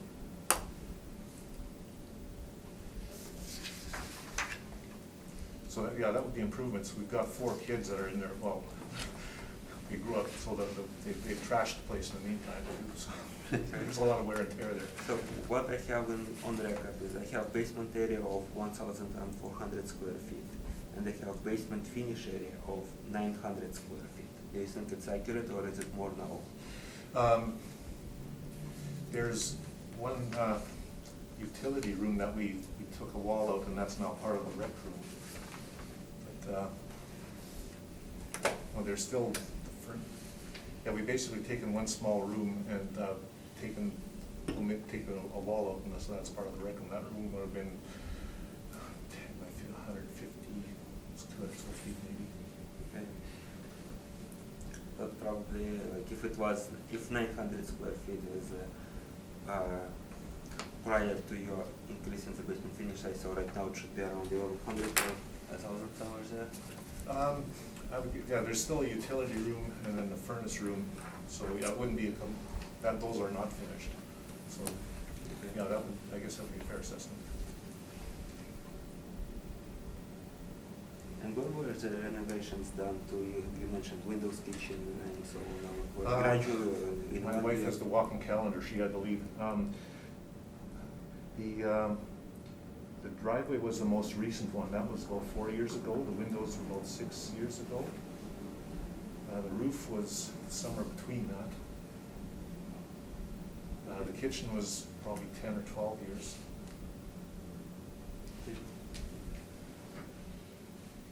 And the basement? The basement, we did that in the 22 years. That would have been probably 15 years ago, maybe 12 years ago. I've got a fuzzy sense of time. Okay. So, based on the updates, those kind of updates usually justify an increase in H variant. As you asked me before, and I told you what would justify an increase in H variant. So, would you agree that the upgrades you made to the house 4 or 5 years ago would, with windows and kitchen, would justify an increase in H variant, in effective age? Sorry, replacing windows? Would you agree that the work you did to your house 4 or 5 years ago, windows in the kitchen, for example, would affect the effective age of your building? It would, windows. So my house is now built in So it would, 2015? so the effective age of your house would be other than 80, maybe 1985, maybe 1990, maybe 1994. You know, maybe Mr. Arca, we'll leave that to your That's your expertise. argument, Okay. yes. And, Okay, sounds good, thanks. yeah, that'll be your expertise, and then you'd have to defend it in the board of revision if the the appellant didn't agree with it. So we'll leave that unanswered from the appellant. How's that? Okay, fair enough. Yeah. I Anything don't else? have any more questions. Okay. Okay, Mr. Diamond. I don't have any questions, thank you. Okay, thank you. I have no questions either. Lori, Thank you. okay. My only, two questions, sir. Your comparisons that you provided, the market evidence, I guess table 2. Yes. Any idea the age of those, I assume they're bungalows? Yeah, they're all, I do have the printouts on the third page here for the comparisons. Okay, are they all similar in age? Yes. Mid-70s, Yep. 80s, yeah, okay. Yeah, I was looking for similar Yeah. houses, you know, Okay, fair enough. bungalows, you know, Yeah. roughly same area. All right, perfect. Um, And the average time adjusted, and you use the, how did you come up with the time adjustment analysis of how the city did it, or? I have a real estate agent friend that helped me, that provided some Okay, data. okay, all right.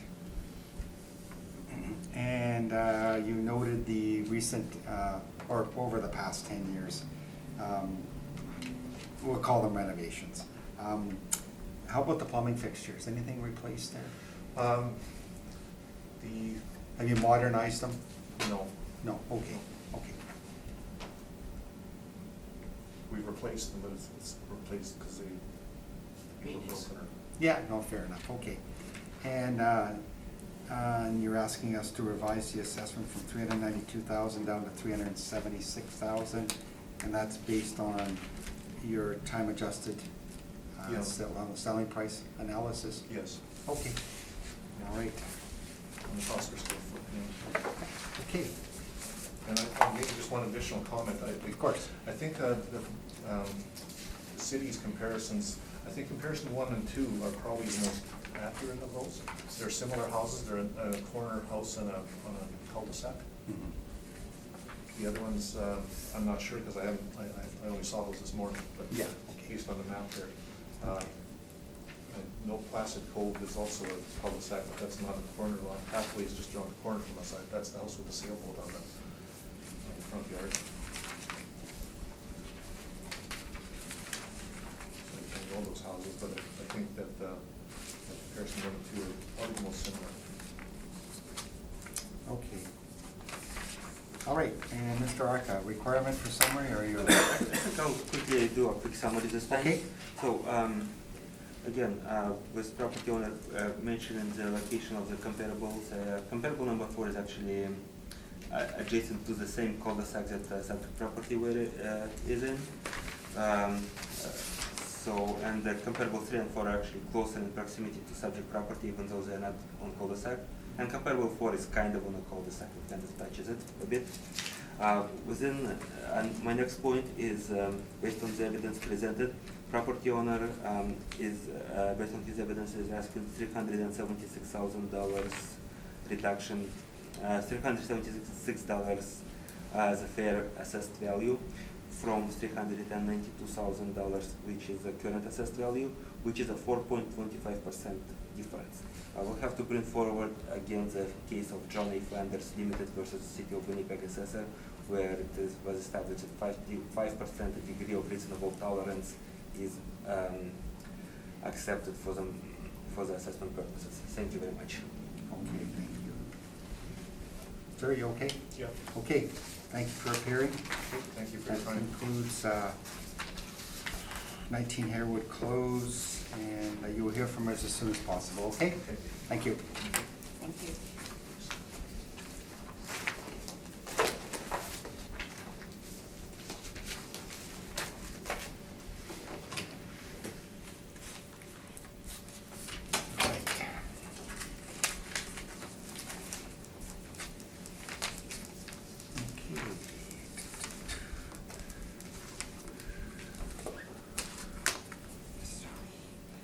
Okay, next property on the docket is 1923 Plessis Road.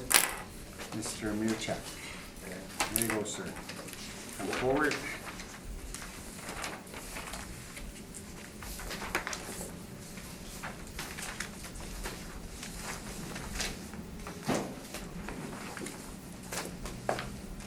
And would you like to swear in on the Bible or affirm without? Affirm without the Bible? You're fine. And could you please state your name? Very much, I Do you swear to tell the truth, the whole truth, and nothing but the truth, so help you God? do. Thank you. And do you have evidence for me? I don't have multiple copies, but I just have most evidence. Okay. That would be to I yours. would recall reading his letter, that letter saying that I needed all these multiple copies, but I got, like I said, I'm gonna go over this to you, he said, just, he put together a package from here, for the house and comparables, and I got a little estimate for when the house went for sale, and of course, for the appliances, roof, furnace, and windows, estimates for that. Okay, so in the envelope, have you got 6 copies of You got 6 copies, but I wasn't. 5? Okay, This is just all from my real estate agent. and there's only 1 copy? Yeah. And the other pile there? This is just all this pile here, it's not really a pile. This is an estimate for when the house went for sale. It was forced up for sale about 3 years ago through ugly divorce, and he said to bring it, so I did. Yeah. It makes it difficult for us to, it's better if we have copies. Well, see, I probably reading that in my letter, though, when it said you need all these copies. Yeah, I know, it does, but yeah. It does? And- Yeah, yeah, anyway, yeah. And the other one is evidence of, Oh, this, there's pictures of the house in here and that, like my real estate did and that. And the other stuff is just for roof, windows, furnace, and, furnace and what else? okay. That's basically what oh, and air conditioning. We're gonna, you're gonna have to share them with us, and we're gonna, and once they're I don't presented. need- I- Okay, I- once I- they're presented, we have to I- keep them for evidence on the hearing, okay, so, Okay. okay, all right. Is there any way, if you do keep it for evidence, I can get some have a copy back, or a receipt, obviously, say you received them? Which, that shouldn't be an issue, right? Uh, I don't need copies back, just a receipt saying they received them. They'll be maintained in the file in case you have an appeal of this hearing, Okay. so they will be there. If I ever have to. They're not gonna be retrieve them destroyed again, until you'll after get the my appeal disposal period. in your hands, but my, okay, okay. whatever you like.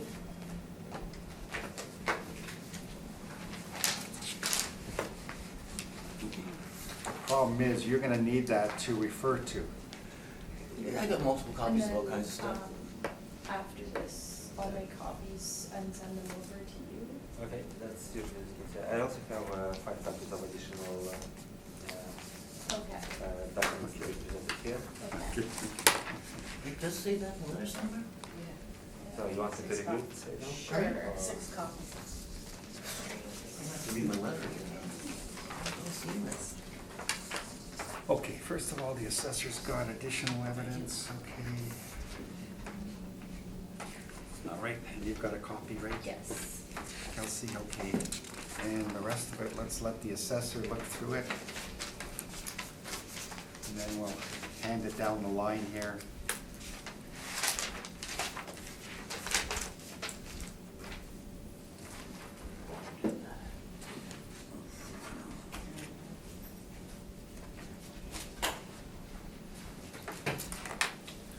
I'm gonna give it all back to you eventually. We're all gonna take a look at it, okay?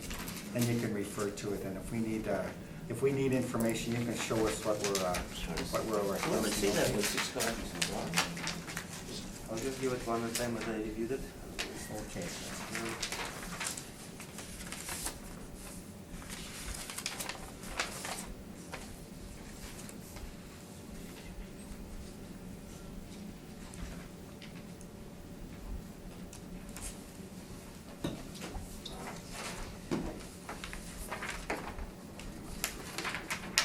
Oh, mine says 3 copies.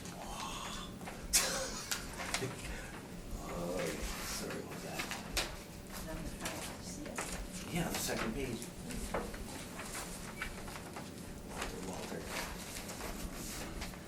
My boo-boo. What's that? No, my real estate guy took care of that, so the baby is just.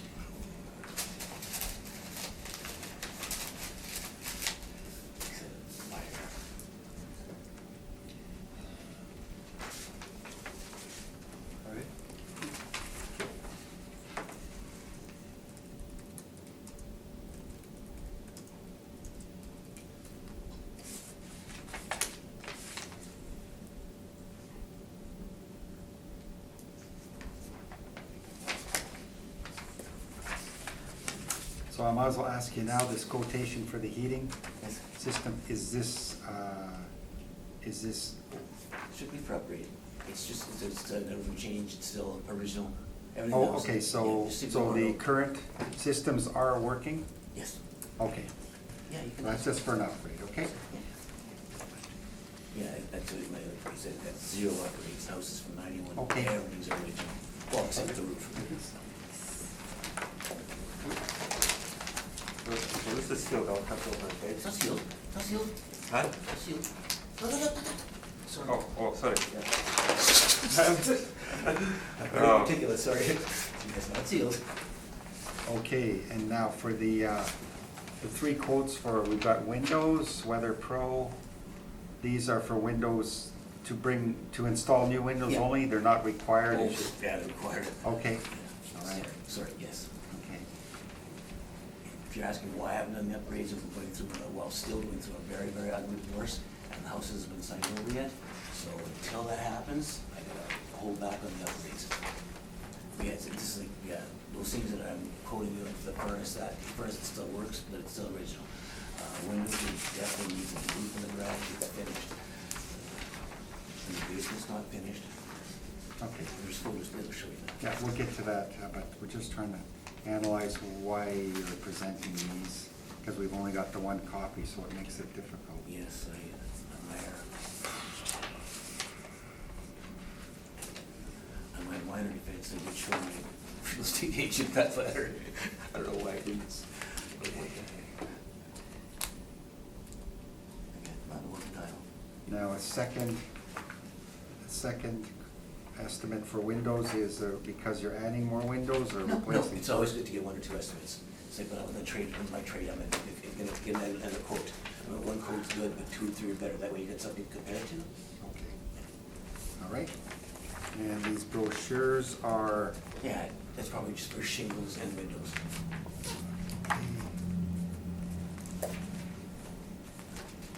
And no shield that new windows again, and a front door. okay, I'm gonna put this inside, okay? Sure. Okay. My windows are pretty crisp.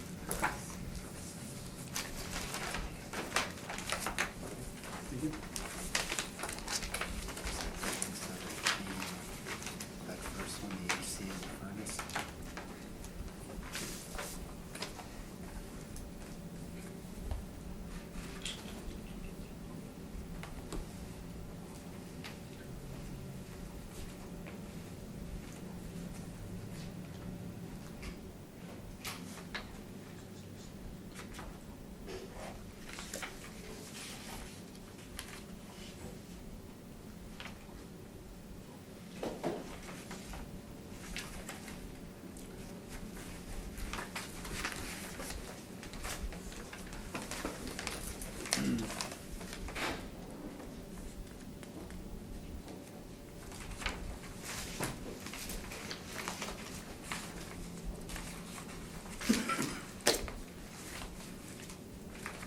I'll take it out. Oh, yeah, just, yeah.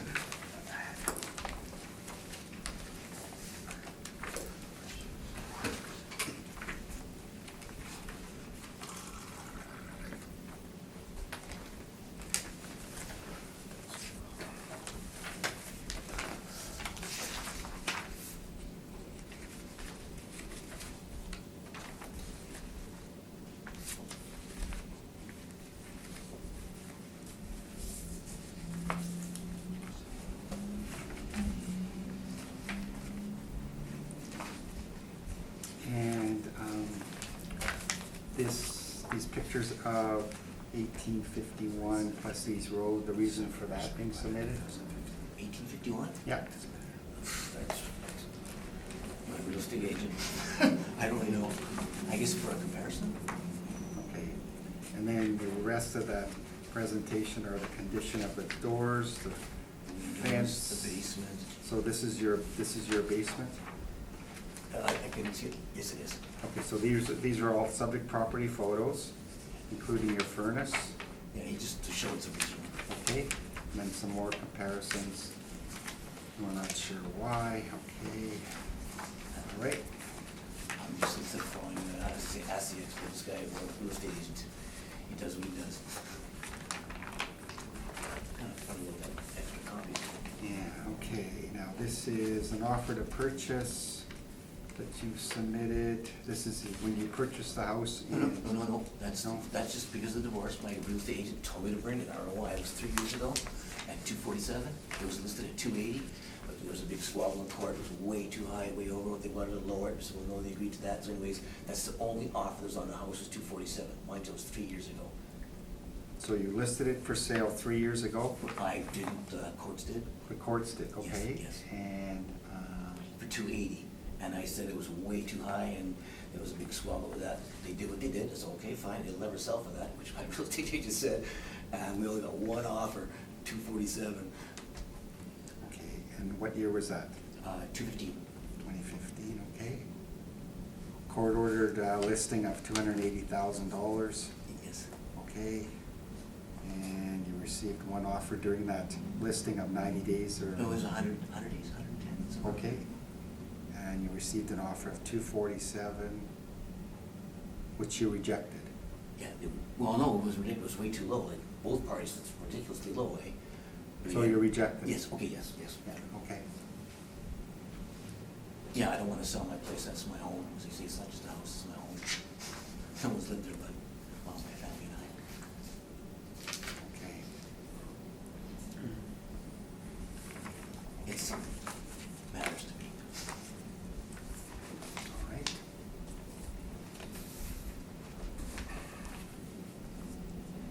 I'm just reviewing this as we got it in our hands, so we have the Please do that. answers. Yeah. I feel like Otherwise, so- it's difficult I feel for like us so without mad. I got nothing to hide, I got being, nothing okay, is that the end of the exhibits there, Archive? That is it. Yeah. Okay, all right. All right, so whenever you're ready, 1923 Plessis Road, please, Mr. Arthur. So subject property, parcel ID 09006 076000, street address 1923 Plessis Road, in Meadows neighborhood. One-story single dwelling with 1991 year build and 1991 effective age, 1,131 square feet, with a full basement and no basement finish, 1 full bathrooms, 1 half bathroom, central air conditioner, Not when it was built. a detached multi-car garage, Let him present, okay, please. and 8,664 square feet for assessed lot size, land influence, heavy traffic. 2020 assessment roll $285,000. Total assessment per square foot is $251.99. For the 4 comparables I'm using are all in Meadows neighborhood. They're all one-story single dwelling. They all have been built in 1986 with the 1986 effective age. They're all on Plessis Road, same as subject property. Living area for all of the properties are smaller than subject property. All have basement finish with the exception of comparable 2. Comparable 2 does not have basement finish. Comparable 1 does not have central air conditioner. All of the other comparables do have central air conditioner. All of the comparables have attached single car garages. Lot size are all smaller. Comparable properties have under 4,000 square feet for assessed lot size, where subject property has over 8,000 square feet for assessed lot size. As far as the traffic influences go, they have heavy traffic influences as well as bus route. So within that, comparable 1, 1851 Plessis Road, time adjusted sale price $273,400. Time adjusted sale price per square foot $270.96. Sold in August of 2017. Comparable 2, 1841 Plessis Road. Time adjusted sale price $246,000. Time adjusted sale price per square foot $274.86. Sold in March of 2018. Comparable 3, 1889 Plessis Road. Time adjusted sale price $243,500, and time adjusted sale price per square foot $272.07. Sold in July 2017. Comparable number 4 is 1877 Plessis Road. Time adjusted sale price $239,300. Time adjusted sale price per square foot $267.37, sold in August of 2016. On the evidence, when you look at the map, subject property would be located north of the comparable properties. Subject property is colored in yellow. Comparable properties are 4 properties listed a bit south. We can see that lot size is significantly smaller. On the additional evidence that I presented, which is a top air view picture, aerial picture of the subject property to the right, which is 1923, and just some of the comparables to the left. Not every comparable fit, but we can see that 1877 as well as 1889, we can see those comparables on the picture that is aerial picture. One noted thing, attached garages are shared in that particular development. So comparables not only are smaller in size, but the garages have a common wall with a Neighbor. Thank you. So within that, and there are single car garages, whereas comparable property has a double car garage detached and then a much larger lot, which potentially, I don't know which way the development goes, could be subdivided if perhaps if just given the total length, but I'm gonna leave that out. But thank you. Okay, thank you. Okay. Sir, any questions of the assessor's evidence presented in his brief? No, I don't go with the lot size, I mean, you gotta go by the property, I know the lot is bigger, but I shouldn't be penalized because I have a big lot. That's my opinion. Okay. I do got a big lot, but again, after a lot of work and a lot of headaches, but it's just, the other side there with the double garages, that's Jetstar property. They made a big boo-boo so that they give everybody shared garages with no garage floor, just dirt. Okay. Yikes. Okay. Okay, so anything else to ask of the assessor's evidence presented? On my map, no. Okay. No, just, All right. if you guys got any questions, let's fire away. So they're- No, we're gonna have your presentation in a minute, but right now, we're gonna have Lori ask questions of the assessor. I don't have any questions, thank you. Nor do I, Mr. Chairman. Thank you. Okay, and neither do I. Okay, sir, when you are ready, you can tell us why you think this property is overassessed. Now, you presented a bunch of evidence. I think we've asked questions as we went along about what you presented there, so, yeah, okay. So tell us why you think this property shouldn't be assessed at the current value. because it's not worth that current value. Basically, it needs about $20,000 to $30,000 in upgrades. Nothing's been done, it's still all original, except for the main roof of the house, that's all, that's it. Everything else is original, and that's not a great selling feature. Like, I mean, it needs paint, it needs this, it needs boards, it needs a roof on the garage. I mean, like I said, you got minor examples, it needs maintenance and upgrades. I mean, floor's original, it's got dings here and that. Walter didn't put enough pictures in for me, but that's the main thing, is it needs upgrades. To sell as is, yeah, it's like selling a car, but go by, you can ask whatever you want, it's what you get for it. And this house, it needs maintenance. Like, it's not totally let go, like it's in good shape, but it needs upgrades. Like, technically needs floors as well. I said, don't go that far. One guy said, oh, I want the aluminum siding. No, let's not get carried away. I said, but just the basics to make it sellable. Like the furnace is original, yeah, it's on its last leg. You can't use appliances even though it came with it, and I understand that, but again, they're on its last leg. It's just everything, as I say, it's in kind of like dire straits, and it needs about $30,000 in upgrades to bring it to that 280 or 285 value. And I haven't spent that 20 to 30,000. That's what he figures the fair market value. Again, that's not me saying this. This is my real estate agent. That he figures fair market value should be around 255 to 265 max. Because the first people when they come to see the place is yikes. Yeah, exactly. This is not changed. And the windows, as far as maintenance, no, they're pretty rough. The reason why I didn't do them at the time of the furnace, because I'm going through a bit of an ugly divorce, 7 years pending, it's still not done. So as per my, well, I only got 1 year of law school, but they say don't do any renovations until the house is signed over my name. So if I'm not sure, I ask a professional. I'm just doing what they recommend. I said not to do the upgrades yet. Okay. Yeah, you saw the front door, that's, you saw the picture, it's all rotting away, and that's something, that's see nickel and dime stuff. The big stuff, of course, like I say, is the windows, the furnace, even the garage roof. It's not a big thing, like, $1,200, $1,500, $1,800. That's not a major expense, but of course the windows is. And the one selling feature that I have been told when I had all those people look at my house is they don't like the idea of being on Plessis. I got kids, too much traffic. But again, traffic shouldn't be the sole reason why a house is, rated what it is. But that is one selling feature that kind of hurts it. No on-street parking. I'm sorry. Yeah. Okay, Mr. Arca, any questions on evidence presented? I guess,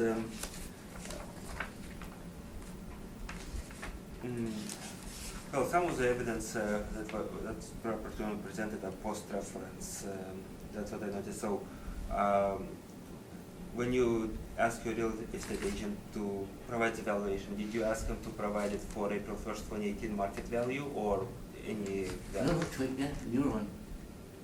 218 or 220, 220, 218, the newer one, not from years back. Years back would have been even less than that, just modern.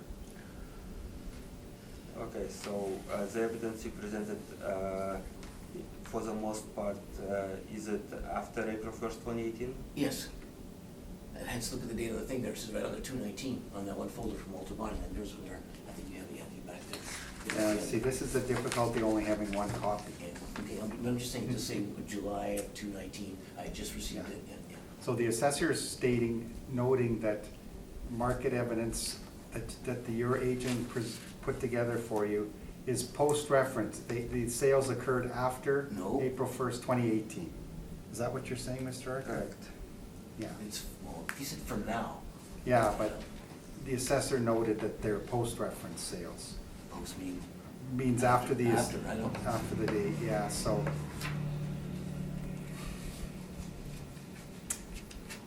Okay, Mr. Arca, anything else? Noted? That's it. That's all I have. Thank you. Okay. All right. Mr. Diamond, any questions of the appellant? I don't think. Lori, any questions? No, thank you. Okay, thank you. Okay. So during this legal problem, the courts ordered the house be put up for sale to divide assets, I guess, and they established a value of $280,000. Who established that value? Was an appraiser brought in? Well, there's a whole bunch of appraisers, mine and theirs, and it was Okay. Art Keller, real estate agency. Okay, and they came up with, Well, no, the judge, and here we go again, I gotta watch how I word this, but again, I have to be honest, there's, take the low estimates and the high estimates, and he was gonna take the one in the middle. He went straight to Art Keller's, which was hers. And my realtor said he's out of line, he's way too much, the house will never sell Okay. for that. So it was supposed to be about 265, I could have brought all those other ones too, but yeah, that was Art Keller's at 280. okay, they decided 280? Yeah. And then you presented evidence of an offer to purchase at 247? And that was after 13 to 14 visits. Yeah, To allow one and everyone. you or your, Both of us. both of you, Yeah, well- both parties rejected the 247. So my question is, if you thought 247 was not enough, then what would you have accepted? Nothing. Nothing. No. Sorry for the attitude. No, No, the no. house should never been up for sale. She's just doing this to be nasty. I don't want to ever leave my home. And I told that to the judge, and like I said, it's an ugly, ugly divorce. I don't think you really need to know all the details, but I told him, I was gonna buy her out, and then if I buy her out, I get half her pension, so why bother? I was told by another Yeah, lawyer, okay. just to make things difficult for me. Okay. So I wanna stay in my home. I've been there since day one. I don't ever wanna leave if all possible. And as far as it still can be up for sale, which I just went to see a lawyer a while ago, because I only got a year law school. And same thing, what, you want the house that bad, then swap the pension, so it's. Okay, we don't want to get into Yeah, the exactly, just- I got details it. here, but, yeah. It's okay. irrelevant, I got it. So you're still living there, it's in both your names or somebody's It's name? still both their names, correct? Yeah, okay, but it hasn't been divided, you haven't bought her out, you haven't, No. a value hasn't been It's established still, for division it's, of all the assets. financial assets still have not been done yet. Okay. And your last question, estimated market value, $255,000 to $265,000.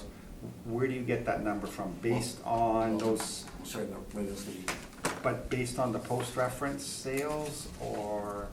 I'm sorry, I don't fully answer the question, just on my real estate team, you go in there and they ask you that, just tell them 255 to 265. And I've been dealing with this gentleman for quite a while, he's the family one, and I've been dealing with him for a lot of years, and I'm just going what he says. If I say, hey, if I'm not sure, I Okay. ask. All right, that's all my And he questions. says he's more than willing, that's what he said, more than willing to let you know his name, if you need it for a reference or whatever, it's on there, Walter Bonnie. Like I said, I've been on the high, I just don't know what he said. Yeah, okay. Mr. Arca, requirement for summary? Oh, just a quick summary that based on the evidence that I have presented, there would seem to be an inferior properties built earlier than subject properties, smaller lots. Comparable number 2 doesn't have a basement finish, so their living area is much smaller.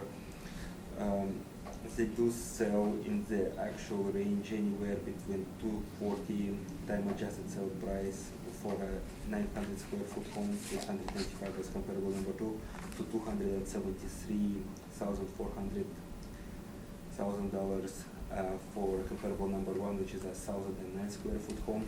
So there's obviously increase in sale price as the square footage goes up. Given subject property being larger, the value should be higher than 273. Given subject property's lot size, it looks like 285 is a proper assessed value. Thank you. Okay, thank you. Yeah. Sir? Yeah, short I don't agree with summary, it. or are you good with what you Oh, I presented? don't agree with the 285. Yeah, we I'm understand that. I'm not sure, ask him, but he's saying, yeah, because of property value, this and that, lot size, but no, he said, you gotta go by what you're looking at, and what it is. Of all else fails, go to the old days, come out and have a look and give me an actual assessment, and not what you think it's worth, what it's actually worth. Well, they're doing mass appraisal, so. But again, that's a No. guesstimate, or as I say, a reference. Okay, so anything, I think we've got a clear picture of what's happening with the property, with the estimated replacement of items and that kind of thing. So leave it with us. Okay. And you'll hear from us shortly or as soon as possible. And if you disagree with our decision, you can always proceed to the Manitoba Municipal Board. Okay. 2 weeks a month type thing? Yeah, well, approximately, we're busy, but yeah. Yeah. Okay, thank you for appearing. Thank you. Yes, thank you. So you're gonna keep all that for now, or? We have to keep Yeah. it, it's Yeah. evidence, Okay. but it's It's a file. available. If you ever need copies, it's gonna be in the file, so you Okay, can so get you it. have some kind of confirmation I can, you know, where it's gonna be kept? Usually get a confirmation number of some sorts to, Well, this is telecast, so you have you can go on YouTube and watch. I don't have YouTube, I have no internet, no cell Yeah, phone. it's confirmed though, there's a electronic receipt available online. Like usually I like to get a receipt when I had something in, to show that it's been received. There's the taping of this. Okay, that doesn't give me a receipt. Well, You've got that. I've sir, got you know that. what, you're gonna have to, it's going in the file because you presented it. Okay, but why You're can't I gonna, just get something in you're writing? gonna have to pay to have the copies made. I'm not worried about paying copies, I'm not gonna do that. I just want something saying received from Barry Marchek, such evidence to show that it was been handed in. Kind of like when I handed in my evidence. Okay, we don't have receipts, but there's you got a lot of witnesses here. I get Okay? that. So nothing? No, fine. No. I'll vouch for it. Well, that is not gonna help me if I ever need to get my stuff back. It's legally, it's in a file, and you have Okay, so access to what it because it's your property. Okay, but who do I, You contact the Board of Revision, Board of Revision? Yeah. Well, in other words, just use this letter and contact whoever and let them know. with your roll number and everything, and they'll Okay. provide There you everything go. to you, okay? The file is kept. Okay, thank you very much. Okay, Thank you're you. welcome. Thank you. Thanks. Okay, that concludes 1923 Plessis Road. Next property on the docket is 124 Remy Clay's Crescent, I believe, hopefully.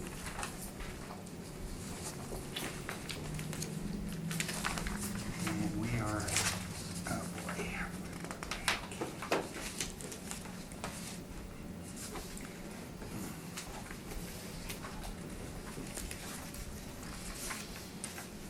Would you like to swear in on the Bible or affirm without? Could you please state your name? Anichka Fernandez de Villaca. And do you swear to tell the truth, the whole truth, and nothing but the truth, so help you God? Yes, I do. Thank you.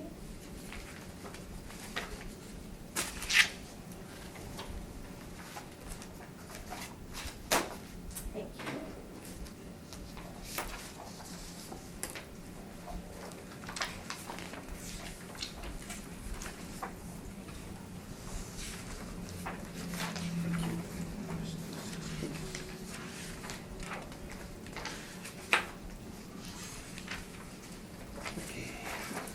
Good morning, I think it's still morning, yeah. 10 more minutes. Good morning, thank you for appearing. Okay, Mr. Arca, when you can proceed whenever you are ready. Yes, so subject property was a parcel ID 09010367900, street address 124 Amy Classic Crescent, in Canterbury Park neighborhood, one-story single dwelling, 2010 year build, 2010 effective age, 1,195 square feet of living area, full basement and the basement finish. 1 full bathrooms, 2 half bathrooms and 2 showers, central air conditioner and attached multi-car garage. 5,315 square feet of assessed lot size. 2020 assessment roll is $361,000. Total assessment per square foot is $302.09. For the 4 comparables presented in my evidence, they are all in Canterbury Park neighborhood. They are all one-story single building. They built within this similar age. Comparable 1 is exactly same age. Comparable 2 is newer, 2015, and comparable 3 and 4 are older, 2006 and 2005 respectively. All have basement finish and all have full basements. They all have central air conditioners. They all have attached multi-car garages, same as subject property. Assessed lot size for the comparables is smaller than for the subject property. So within that, the deviation, the only difference is the number of bathrooms. Overall 3 bathrooms, except subject property has 1 full bathroom and 2 half bathrooms with 2 showers, and comparables have 2 full bathrooms with 1 half bathroom and 1 showers. So within that, comparable 104 Amy Classic Crescent, sold in time adjusted sale price $385,700, time adjusted sale price per square foot $325.49, sold in July of 2017. Comparable 2, 87 Bill Larkin Lane, time adjusted sale price $367,900, time adjusted sale price per square foot $307.35, sold in November of 2017. Comparable 3, 88 Chadwick Crescent, time adjusted sale price $367,100, time adjusted sale price per square foot $300.66, sold in September of 2016. Comparable 4, 6 Labuk Bay, time adjusted sale price $355,800, time adjusted sale price per square foot $295.76, sold in June of 2017. Subject property was sold in 2015 for $320,000. At the time of sale, there was no basement finish. In 2015, a permit was taken out with a construction value declared 0 to finish basement to develop lower level. So that's all I have. Thank you. Thank you, Mr. Arca. Any questions on the assessor's evidence presented? Yes, I have a couple questions, not related to the presentation, but related to the how you, in average, how much would the value of the house be increased by the finished basement? Which percentage, the average percentage?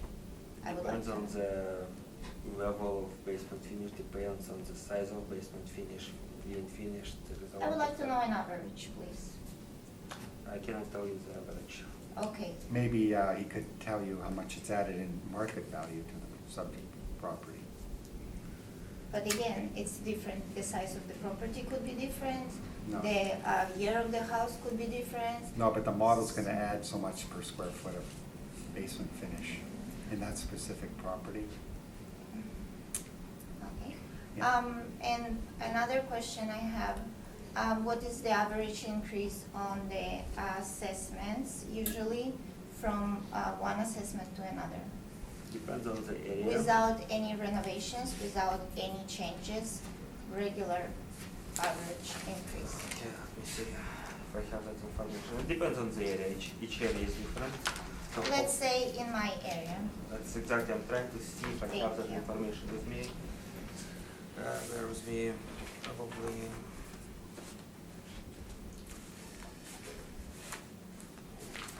I do not have that information with me to answer your question as far as Okay. the average increase. And my last third, not question, but I would like to present you the Well, first. you can present when it's your, No, the first comparison original, the one that I received the first time I had the appointment, it was completely different from the comparison I have now. Yes, okay. So I would like to, okay. know, and I would like you to have access, I don't know if But you know what, there's copies what, of that. what we're dealing with today is, I think what you're speaking to is you went to the preview program and the model, or there was an automatic brief created, but the assessor appearing here today Okay.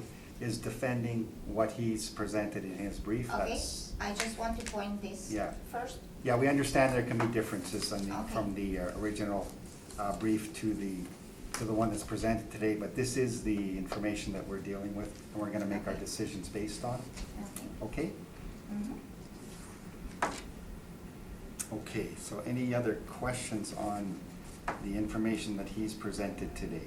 No, not at this point. Okay, thank you. Lori, any questions of the assessor? I just have a couple. Was the basement finished at the time of, the sale? No, it was not. So this is a recent finish? Yes, the sale was in 2015, Yes. and the permit was taken out in September of 2015, and the sale was in, per MLS, the sale was in May of 2015. Okay. And just another quick question.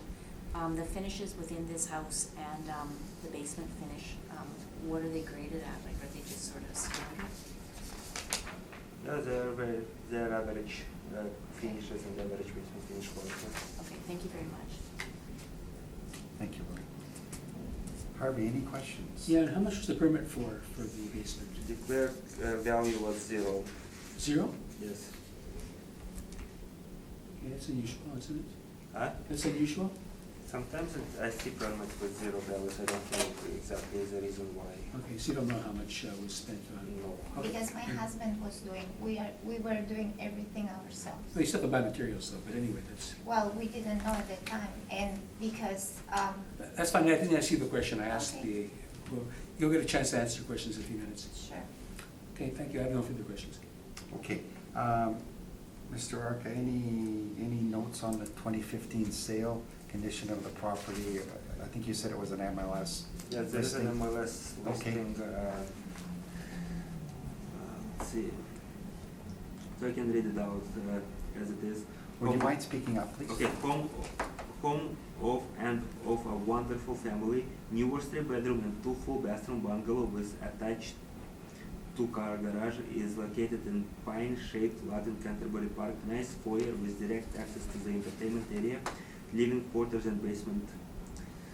Vaulted ceiling throughout, bright living room is open to big eating kitchen with island and maple cabinets, stainless steel appliances, pantry, pot lights, garden door to future deck.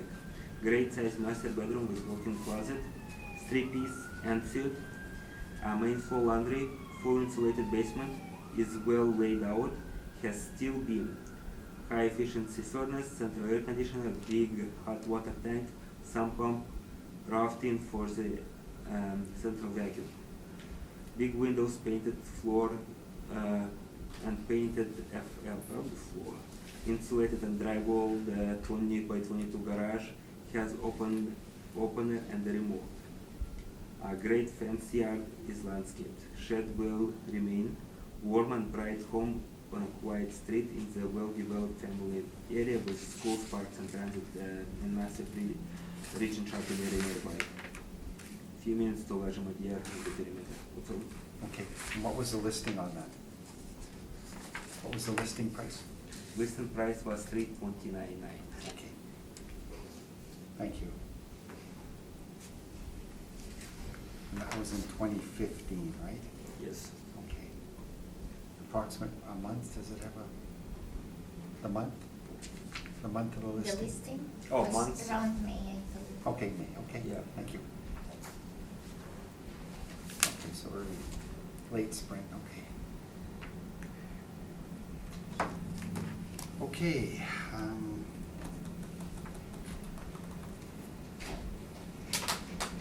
that's all my questions. Okay, when you're ready, please.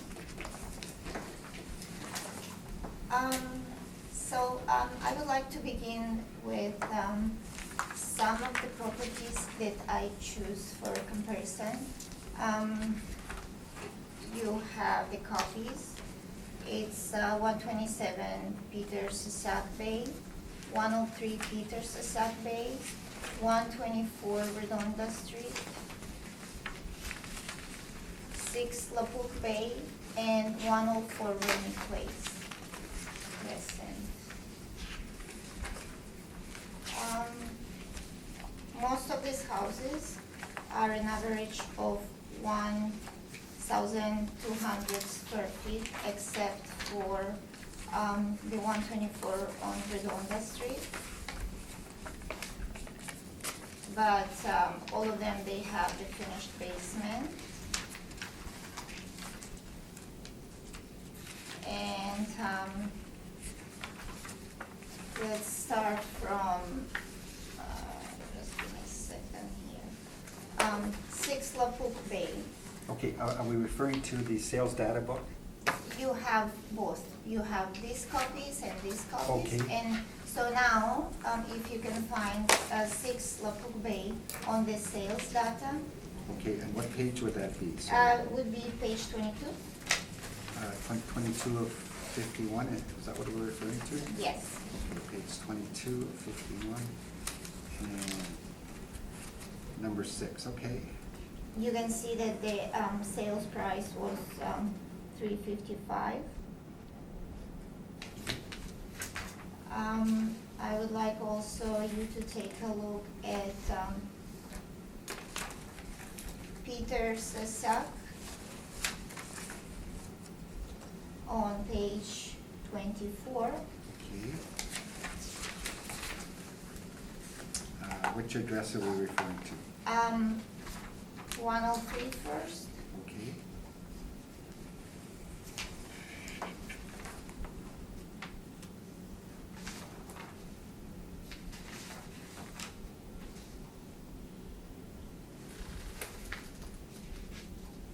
And 127 as well. Okay, the ones that are checked off, right? Mhm, I yes. just realized they're checked off. Yes. Okay, perfect, okay. Okay.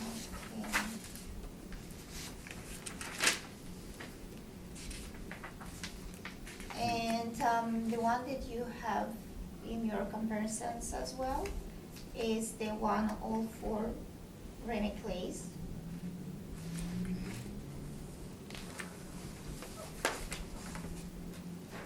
Okay?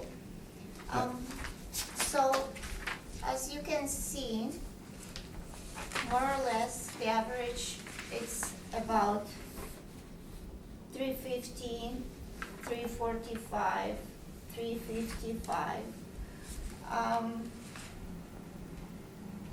You don't have copies of this, but I looked through and compared the increase between most of these properties from the assessment of 2018 to 2020, and the change was an average. Most of them was different. 4.4, 3.3, 3.47, 4.3, 3.5. The highest one was the property that you have as comparison 1, and it was for 5.65%. And it's a very high increase. So I wonder if these people had some renovations done as well as I did. Or they have countertops that are granite or marble, or they have hardwood floor that I don't have. My house is a very average, simple, and the renovation was done in the basement. It's very simple and average. So I would like to know why is the value of my house has increased for, just give me a second, I'll give you the number, has increased for 12.81%. So, it's quite a bit. With all the renovations and everything done, I understand that it's still a lot.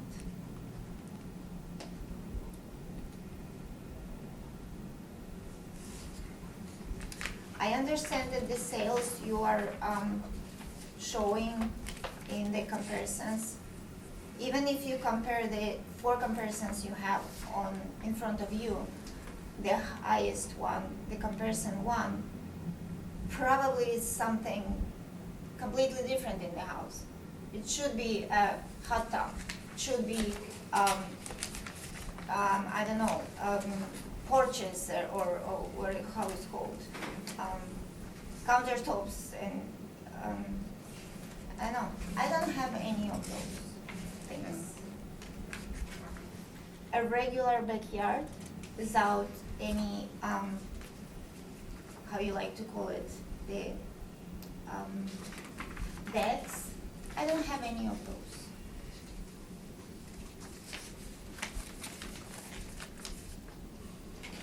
And the inspection was done, so the representative from the city came and saw the basement. So I believe it's very high.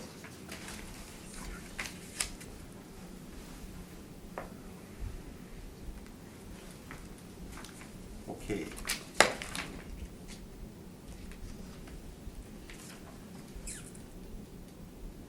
So I'll ask you now, based on your, I assume you're going with your comparisons of market evidence, what are you asking the board to revise your assessment to?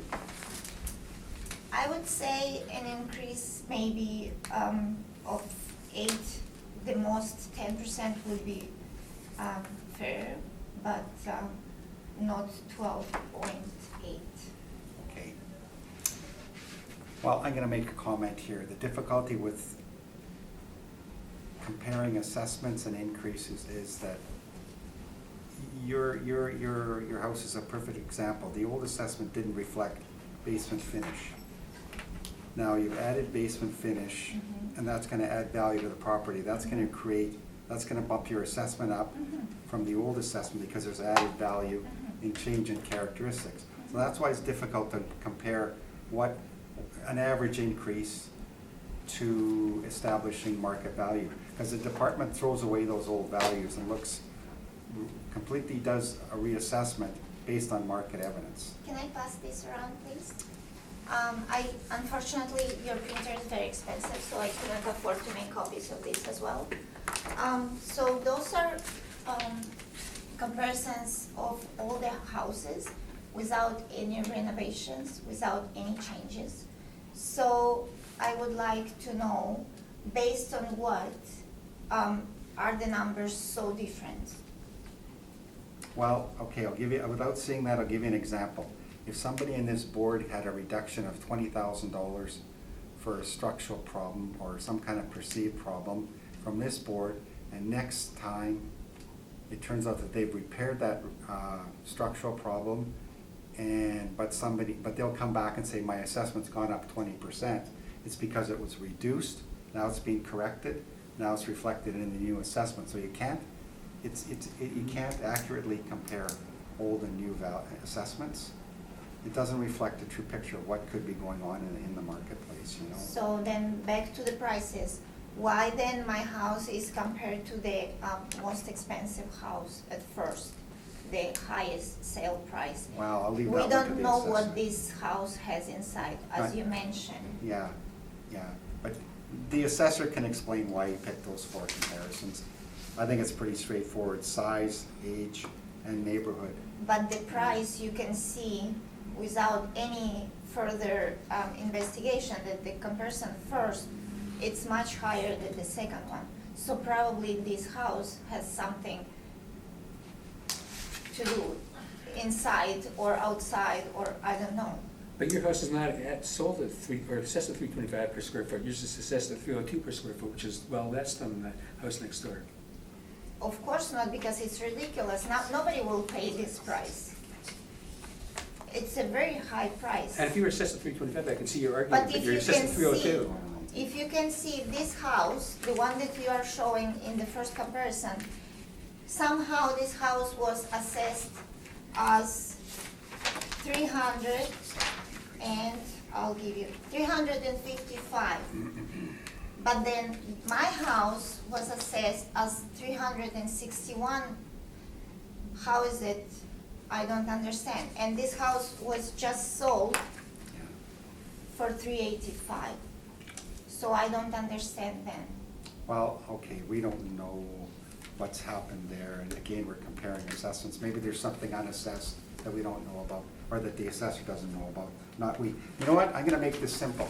I'm gonna ask you to do a quick analysis for us of the sales that you presented, how much they sold for per square foot. Because that's what we're looking at as market evidence to say that this assessment is wrong. Okay, let's just leave the assessment comparisons Okay. behind. Yeah, So if let's you want look to do a at quick. the sales. Yeah, that's right, we want market evidence. Sure. That's what the assessor's presenting to defend the assessment. So And, what is the average then? I don't know, you provided, that's, you know, with all due respect, if you would have provided a summary of the 4 comparisons you had and break it down into selling price per square foot. Well, with all due respect, I've been spending here how much time?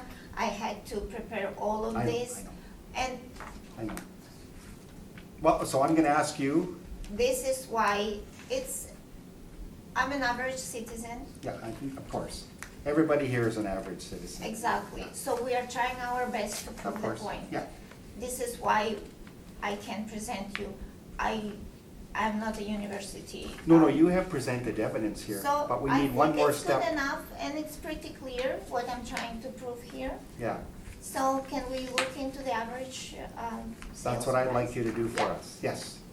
Because Mhm. we're gonna look at, we're gonna be honest with you, we're gonna look at market evidence Sure. to support your case. Mhm. And you presented it, but you haven't broken it down per square foot. I started to do it, but I have difficulty because I'm trying to keep the hearing going here, so. Okay. You know, there's a mathematical calculation required on each sale, and it's the adjusted selling price divided by the square footage of the house.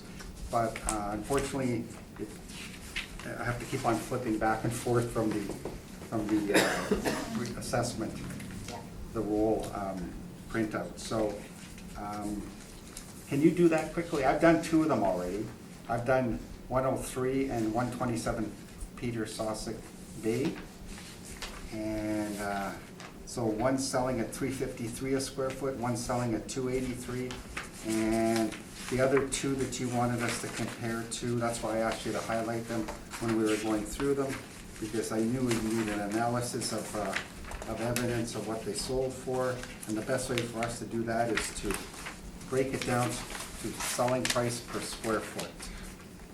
So the last, I got 6 Lopac Bay, sold for $355,800, and I'm not sure how big that house is.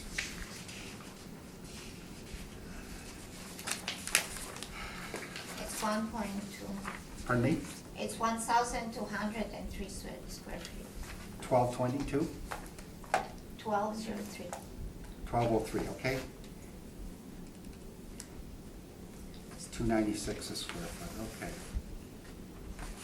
And was there another one that you were relying on? Remy Clay's Crescent, number 104. I've got it selling at time adjusted 350,000. And how many square feet would that be?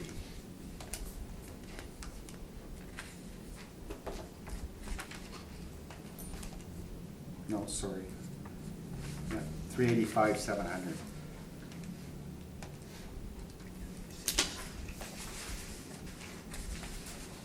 And how many square feet is 104? Bungalow.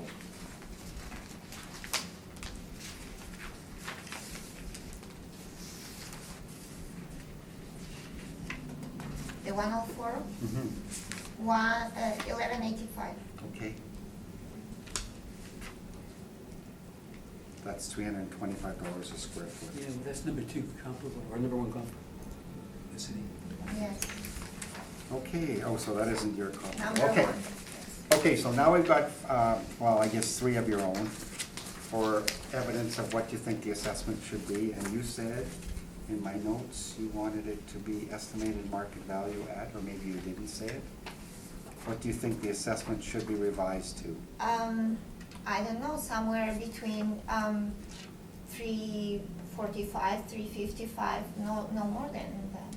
Okay, Because then again, you know that in the future years, I will have problems. If I don't reduce the price now, it's gonna go like a snowball. It's gonna be,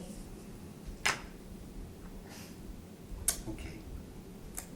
All right. Sorry, I'm sorry to get to the point here, but we still got 3, yeah. sure, It's been a long hearing for everybody, right? So. I understand. And, Yeah.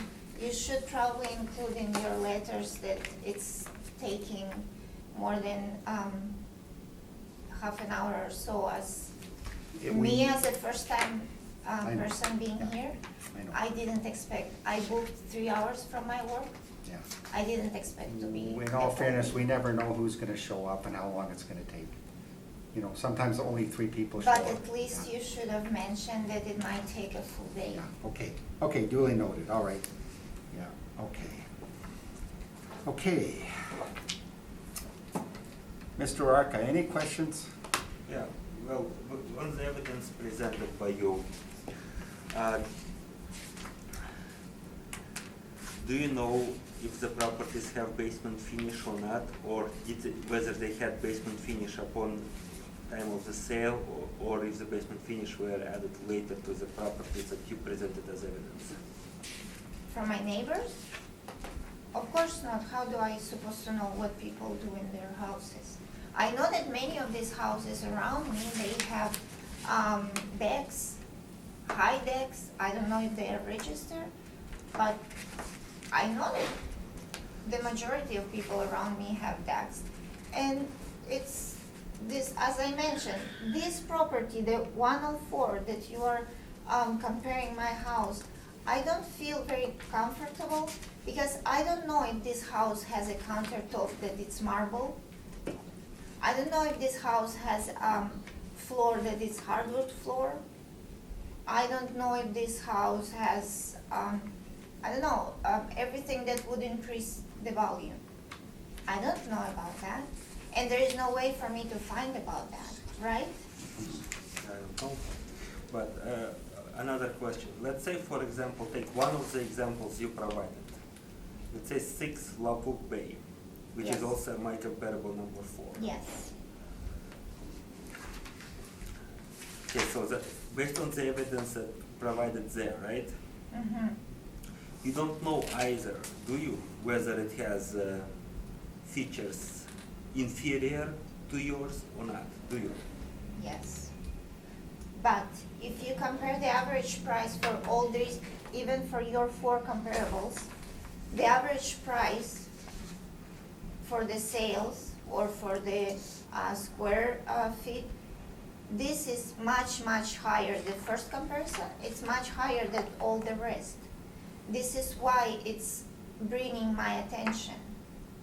Actually, well, if you look at my evidence, I think 302 would fall right in the middle. As far as the location goes, some of the evidence you presented are on Redonda, which is a busier street. That would you agree that Redonda is a busier street than Remy Classic Crescent? Okay, yes. You can disregard. Okay, and again, within real estate business, do you agree that location is the motto of the real estate? Other than Redonda, all these houses are around, you even have a copy. All these houses, you can check here and try to look up these streets, and it's in this area. I agree. And it's residential streets, all of these streets are residential streets. And within the residential area, do you agree that Remy Classic, for 124 Remy Classic Crescent a sale of 104 Remy Classic Crescent would be the closest in proximity. Proximity, yes, but it doesn't change the fact that the price is very high. There is a house for sale now next to me, 2 houses from me. It's for sale for 530,000. It doesn't make my house. No, it's post-reference anyway, it has no relevance here. So- What was the sale of comparable number 1 on my evidence, which is 104 Remy Crescent? Could you please state the number, sale amount? 385, And what is the assessed value of your property? 361. Which number is bigger? You still comparing my house only to this very expensive house? What I'm saying That is your I'm trying assessment to is lower prove to than you 380. that there is Thank you. no, why you're not comparing to the other houses? Okay. Okay, Mr. Orca. This is my I don't have any other Yeah. questions. Thank Well, I you. knew that this house will cause a problem. This is why I Well- presented other houses. Yeah, that's right, and we've noted them and we broke them down into an analysis of selling price per square foot. The assessors provided a range of selling prices from $295 up to $326 a square foot. You provided evidence from, I think, $285 up to $326 also, or $325. So we're gonna weigh the evidence from both parties as presented here today and come up with an assessed value. Anything else, Mr. Arca? I don't have any other Okay, questions. thank you. Mr. Diamond? I don't have any questions, thank Okay. you. I'm Mr. fine, thank you. Okay, and I am fine, okay, so we understand your position. And leave it with us, and you will hear from us as soon as possible, okay? If you're not happy with the decision made by this panel, you can proceed further to the municipal board, okay? How much is gonna cost me? I don't know. There is an application fee, of course. Of Okay, course. all right. Thank you. Thank you. Thank you. Okay, that concludes 124 Remy Place Crescent. Okay, next property on the docket. Is everybody okay? You know, I'm good for parking for another 10 minutes. Maybe you should go I right think we now. So maybe we should take 10 minutes and I'll go and Okay. plug the meter for Okay. another hour, and I Okay. should do it. Yeah, we're gonna recess for approximately 10 minutes. Yeah, I'll probably be back before 10, but, Yeah, okay. Thanks, Harvey. And I can use the walk anyway.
Thanks, Kelsey. Okay, I'll now call the hearing back to order. Next property on the docket is 22 Lowry Bay. Lowry Bay, yes. And I believe it's Mr. Verkirk. Hank, Kirk. There you go, Verkirk. Representing. Yeah, he We gave got me the authorization. authorization, Okay, yes. perfect. Okay. Okay, sir. Welcome.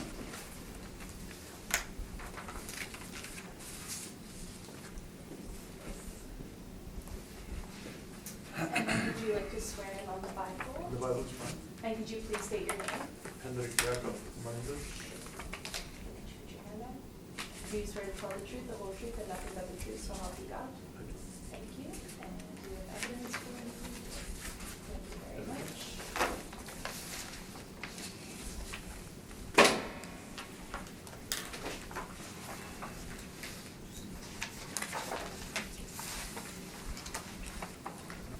Thank you. That's awesome. So we're doing item number 11, 22 Lowry Bay.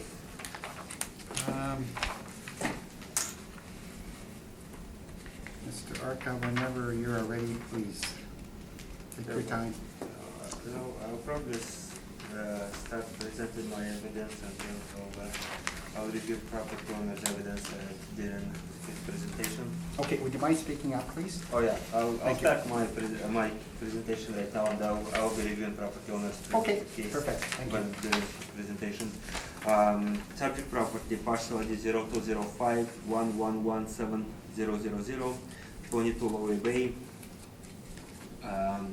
In Monroe East neighborhood, one-story single dwelling, 1970 year builder, 1970 effective age, 1,262 square feet of living area, full basement and a basement finish, one full bathroom, one half bathroom, central air conditioner and a detached multi-car garage, 4,998 square feet for assessed lot size, 2020 assessment roll $295,000, total assessment per square foot $233.76. For the four comparables, they are all one-story single dwellings, all within the same neighborhood of Monroe East. Year build is within 5 years of the subject year build.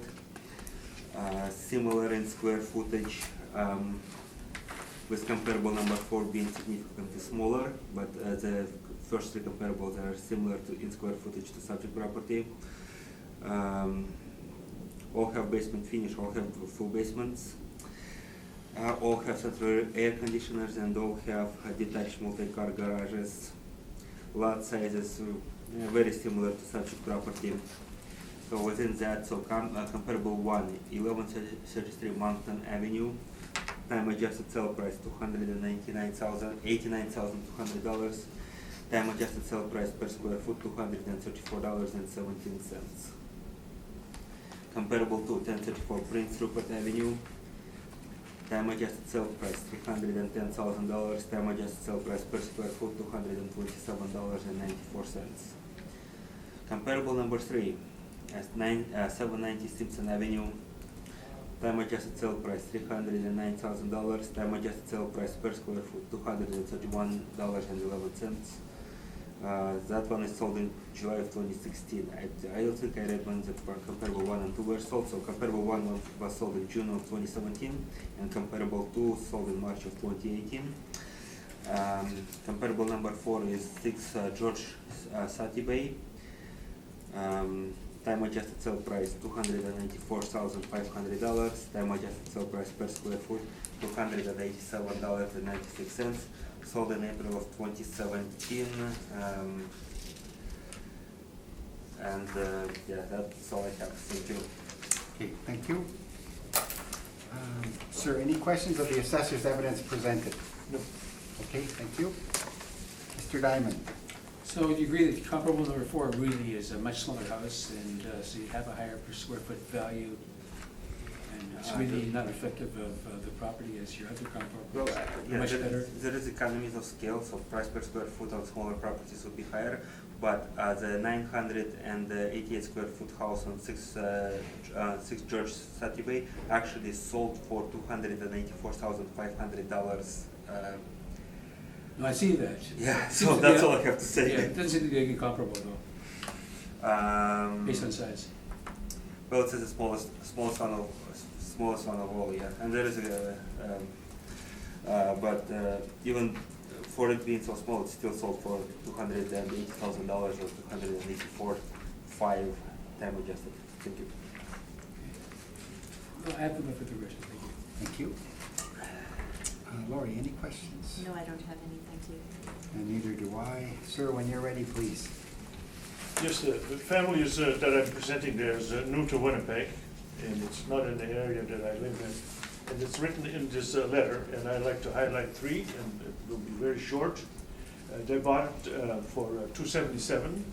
It's estimated of the market value by the city of Winnipeg is $295, and it was advertised for $284. The property contains aluminum wiring in the basements. It is estimate in the package to replace that to copper wire is in the $5,000 range.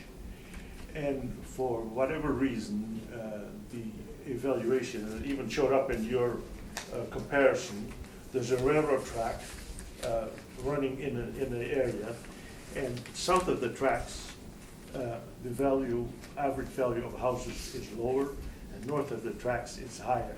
And it's just a comment that they made, and it even shows that you picked 3 north of them and only 1 comparison to the south. I do not know if that's based on evidence or who knows what, but that's sort of what they say in the first, number 3. And the owner would propose the value to be changed to $270,000. That's all I have to say. Okay. I might as well confirm it now. When did the sale take place? Last year, So 20, second half, presumably. 28? Sorry, 2018. Do you know the month? No, September, somewhere halfway. Okay. You might be July, might be September, is that fair, or August? Well, yeah, I have sworn on the Bible here, so Yeah. I'm, Yeah, I know. it's in that half-year range. You're guessing honestly. It was mentioned in Lantel's office on the 24th of July, it looks like, Oh, so does it it? probably took place before then, because it would take time to do the transaction. And I heard you don't do anything comparison. They have worked with a real estate person, and there's quite a few evaluations in the package, of which I will not go into detail, but work was spent to come up with something that it was warranted for me to be here for this day. Okay.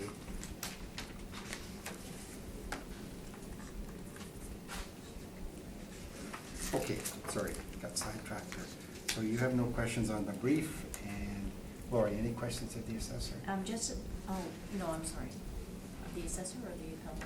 Appellant, sorry, I'm sorry. Yes, just a quick question. Of course, I lost my train of thought here. You know what, I'm supposed to ask Arca first, I've lost track. Okay, I'll I let you apologize. take over. Yeah. Go back to where we should be. It's been a lot more than goes to the territory. Yeah, keep me in line here.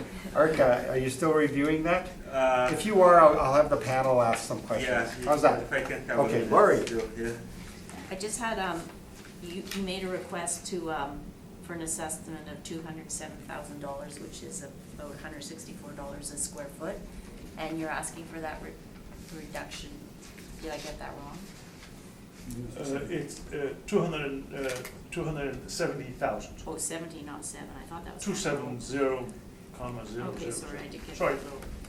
Okay, I thought, okay.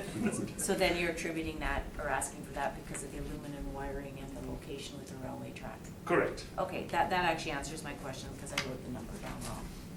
No. Big difference between 270 Yeah, and definitely. 207, thank you. Thanks, Lori.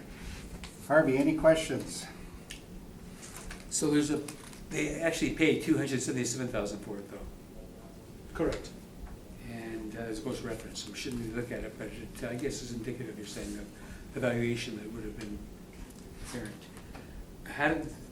So, They were not advised that it had aluminum wiring, by the way, but, you know. And why does aluminum wiring have to be replaced? It's been working all these years, it's not. As a half-assed electrician, I've been working for MTS with aluminum wiring. It takes yearly maintenance almost to make sure that the aluminum connections to the outlets, et cetera, remain safe. And it's considered in the business as for home wiring, where there's no compression type fittings, but screw type fittings, that it's less desirable and dangerous compared to copper. Because I haven't heard of insurance companies, I know they won't accept knob and tube, but I've never had a problem with aluminum wiring. Yeah, but it's a higher maintenance value. No further questions. Okay, thank you.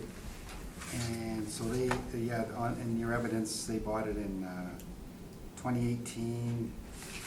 Do you know any circumstance of the sale? Was it on the MLS, for instance? Or I believe, I believe so. Okay, yeah.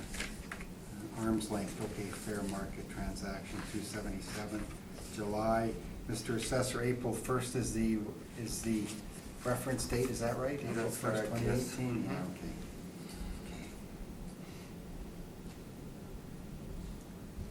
Okay, I have no other questions. Arca, any questions of the appellant's representative? No, I do not have any questions. No questions. Okay. Okay, any requirement for summary? I think you stated your case. No, I'm fine. Yeah, okay. Arca? No, I think my evidence is presented in my comparable sales report, so that's all I have. Okay, all right. That concludes 22 Lowry Bay. Leave it with us, sir, and you or your client will, It's not my client, acquaintance. your friend, Friend. will receive our decision as soon as possible, okay? Thank you. Thank you Thanks for the privilege. Thank you for waiting. I thought, that's it.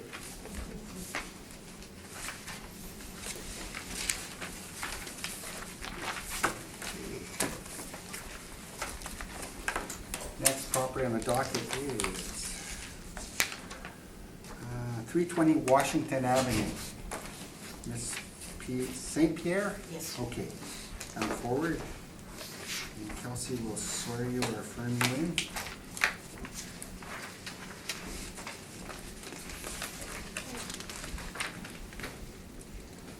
Did you want to swear into the Bible?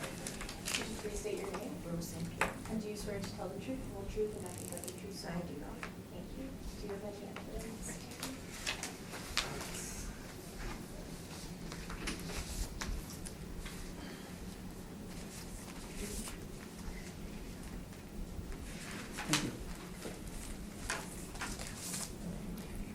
Thank you. Thanks, Kelsey.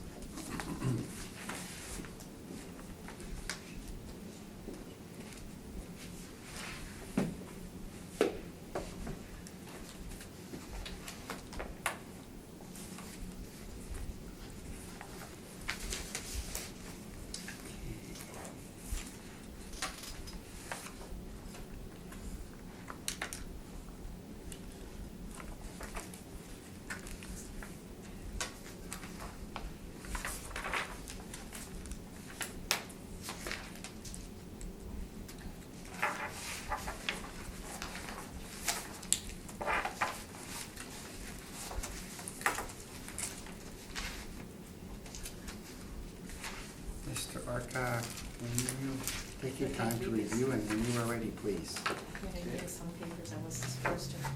Oh. Just that receipt and all that stuff there, I think.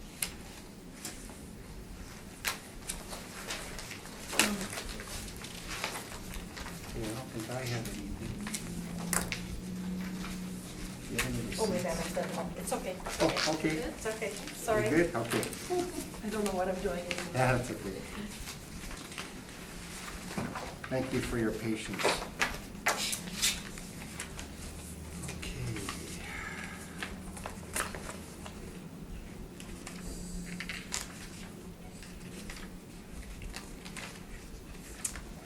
Okay, subject property is parcel ID 0200056900.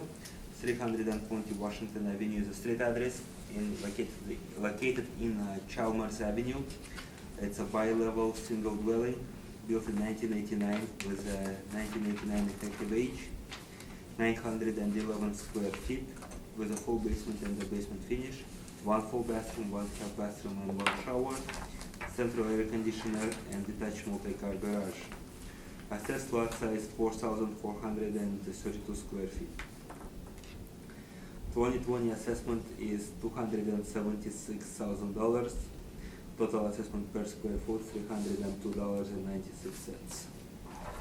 So the 4 comparables are comparable number 1, 399 Ottawa Avenue in Chalmers neighborhood by level single dwelling, 1986 year build and 1986 effective age, 1,095 square feet of living area with a full basement and a basement finish, 1 full bathroom, 1 half bathroom and a shower, with a central air conditioner and a detached multi-car garage, 3,677 square feet lot size with external corner and a light traffic as an influence. Sold in August 2016 with time adjusted sale price of $309,400. Time adjusted sale price per square foot is $282.56. Comparable number 2 is 350 Trent Avenue in Monroe West neighborhood is a bi-level single dwelling, 1988 year build and effective age, 926 square feet living area with a full basement and a basement finish, central air conditioner, detached multi-car garage, 3,202 square feet lot size. Sold in May of 2016 with time adjusted sale price of $275,800. Time adjusted sale price per square foot is $297.84. Comparable number 3 is 456 Melbourne Avenue in Monroe West neighborhood. Bi-level single dwelling, 1998 year build and effective age, 1,009 square feet living area with a full basement and a basement finish, 1 full bathroom, no central air conditioner, and there is a detached multi-car garage, 3,463 square feet of assessed lot size. Sold in March of 2017 with time adjusted sale price of $265,700. Time adjusted price per square foot $263.33. Comparable 4 is 492 Wilmington Avenue in Chalmers neighborhood is a bi-level single dwelling, 1996 year build with a 1996 effective age, 1984 square feet, full basement and a basement finish, 1 full bathroom, 1 half bathroom, no central air conditioner, detached multi-car garage, 2,983 square feet for assessed lot size, bus route and a medium traffic. Sold in November of 2017 for with time adjusted sale price of $247,500. Time adjusted sale price per square foot $251.52. That's all I have. Thank you. Thank you. Any questions of the assessor's evidence presented? Yes. Okay, it says here, my house was built in 1989. It wasn't built then, it was remodeled. It is an original 1920s house that was remodeled. It was raised up. It had a partial basement. That part was demolished and a wood basement was put under. And what do you mean by, okay, full bath means, of course, a toilet and a tub, right, or whatever? What do you mean, because I have, under each one is half baths and a shower. Does that mean my half bath has a shower in it, or what does that mean? Well, that you have a shower in one of the baths. So it could be a half bath with a shower, or it could be just a half bath where you have toilet and a sink, and you could have a full bathroom with a tub as well as a shower stall. Okay, so I have one of those, and downstairs is a shower and a toilet. So I don't know how you. So if downstairs is a shower and a toilet and a sink, then it's a half bath with a shower. Then it's a half. And upstairs you probably have a bathtub. Yes. And do you have a shower stall upstairs as well? Yes. Separate shower stall from a bathtub? No, Okay, it's so all then- included. Okay, yeah, so it's a full bath upstairs and a half bath with a shower downstairs. Okay. This thing with the garage here, what is detached, single garage? No, you have detached MLT garage, what does that mean? It's a multi-car garage, so. No, it isn't. It's a single. What is the In dimensions the single of the door, garage? I can only park one car in there. But it's a bigger garage because my husband has a workshop in there. Okay. But you can only park one car, because you can't park the car and drive it in, you know what I mean? It's still a square footage, so I can tell you the square footage I have for your garage. Just give me a second. Okay. So the square footage I have for the garage is 720 square feet. I don't know square feet. All I know is I can only drive one car into it because of the way the door is situated. Okay.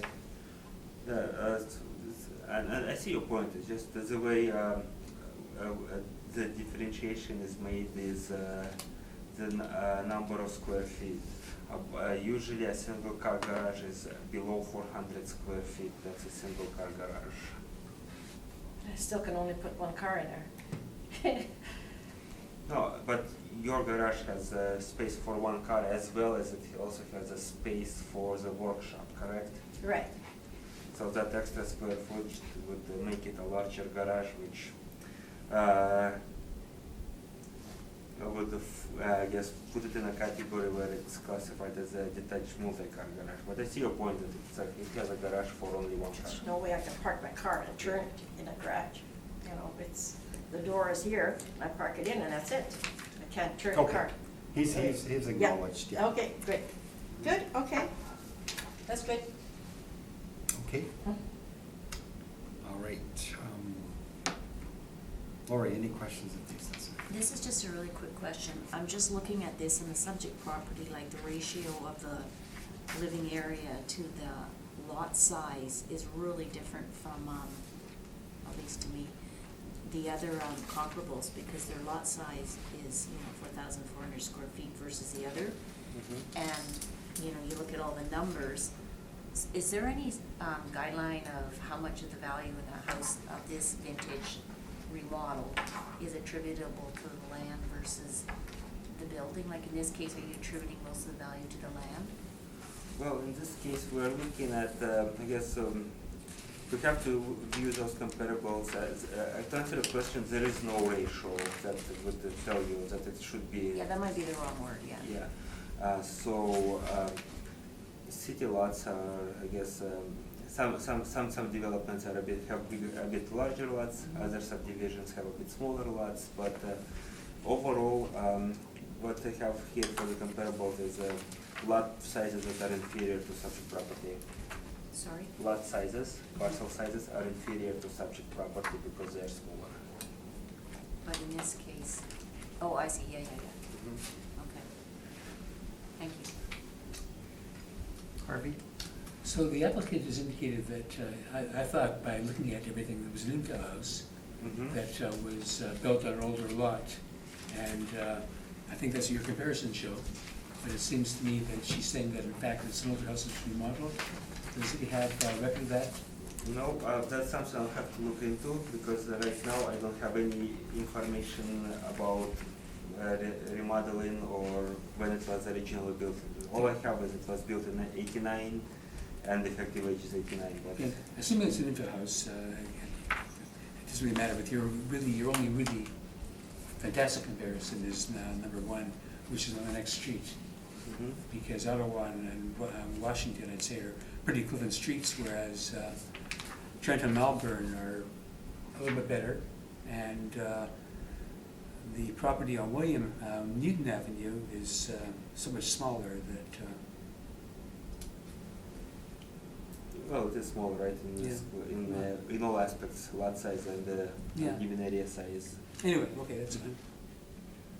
But if it is an older house, would that, like the age factor would be different, or would it be remodeled to the point where it could actually become and considered a new house if it was so substantially renovated? Well, I'm not sure the degree of renovation. The property owner mentioned that they put a brand new basement under it or something like that, right? A wooden basement. Yeah, new basement. So the original house did not have a basement, right? Or It had a 3/4 cement basement. concrete basement. Okay, so in 1989, you added a basement, and so the house, was it bi-level to begin with, or No. it became a bi-level after the Okay. 1989 renovation? Okay. Excuse me, just so I can ask the question properly, the photograph that you've submitted, that is, depicts the house as it is now? Yes. Okay, so you can see with the photograph, it looks like a modern bi-level from the outside anyway. What page? Yeah. Oh, I'm sure you have it there, but. Yeah. Yeah, yeah, that's with the level, I think, and the pictures here represent 1989 level of renovation? Okay. Okay, thank you. Thanks, Harvey. And I have no questions for the assessor. If you'd like to present, please. Well, it's all here written, whatever. I'm not a very good speaker to explain, that's why I wrote it down here. Yeah, if It's you'd an like to older house. just highlight. It's an older house, and it was built in 1920s, and my husband, we worked at it together. We raised the house, and we, well, of course, we had a machine to dig the basement up, and we built it downstairs through inspectors. They came there just about every day watching how we progressed.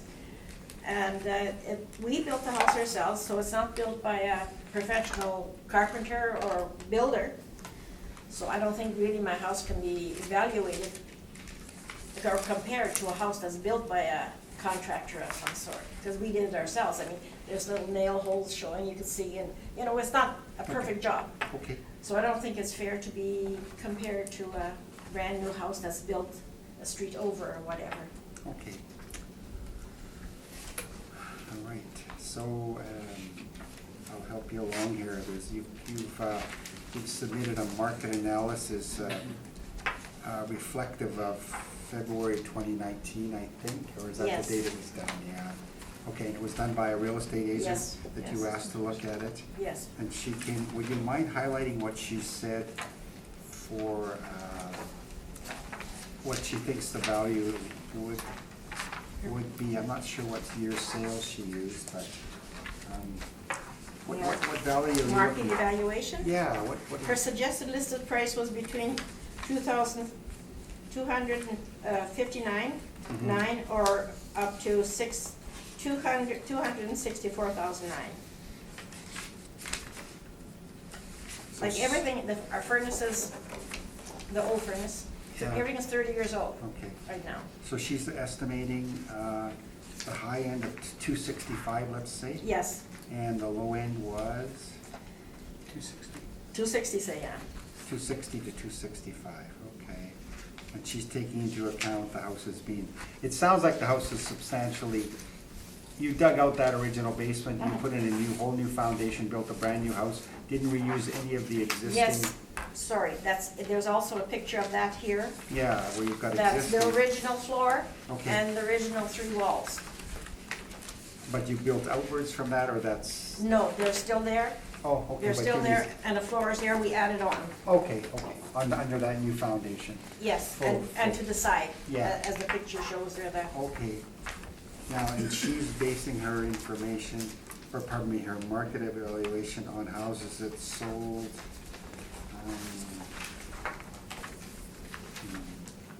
2019, I saw some older ones here.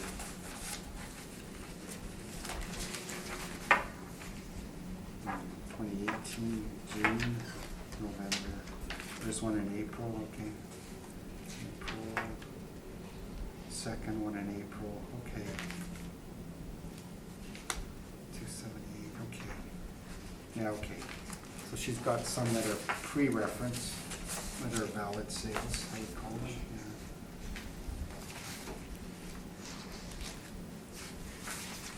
Okay. So just to confirm, you're asking us to make it around approximately $260,000. that would be, Okay. Mr. Arca, any questions? No, I don't have any questions. Harvey, any questions? I don't have any questions, so, thanks. I'm fine, Sorry, thanks. okay, and I'm fine too. Okay, leave it with us. We'll take into consideration everything you've presented, and you'll hear from us as soon as possible, okay? thank you very much. Thanks for waiting you. today, it was a long hearing. You guys have a long time for lunch too. Good Bye-bye. evening, or that's 100%. Yeah, Yeah. good afternoon. That's right. Okay, sir. Last but not least, Mr. Amy, Amy? Hey, yep. Okay, 164 Belton Street. It's the last one on here. Okay, thanks for being so patient. Did you want to swear in or affirm without the Bible? Oh, swear. And could you please say your name? Kevin. Do you swear to tell the truth, the whole truth, and nothing but the truth, so help you God? Hey. Thank you. And do you have copies of the brief you sent to me? Yep. Perfect.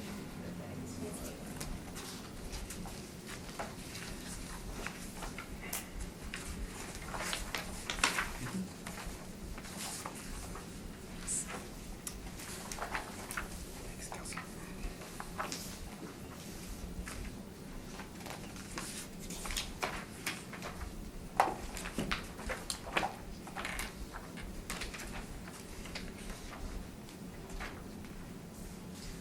Extra garden, okay. Okay, Mr. Arkey, take your time, but whenever you're ready, please. I mean, I could start presenting my case as, Okay. as I have done before. So, parcel ID is 140982100900. Street address 164 Belton Street in Inkster Garden neighborhood. One-story single dwelling with 1987 year built and 1987 effective age. 1,517 square feet of a living area with a full basement and the basement finish. 1 full bathrooms, 2 half bathrooms and 2 showers. Central air conditioner, 1 fireplace and attached multi-car garage. Assessed lot size 5,075 square feet. Land influences are hydro, transformer and a telephone. 2020 assessment is $378,000. Total assessment per square foot $249.18.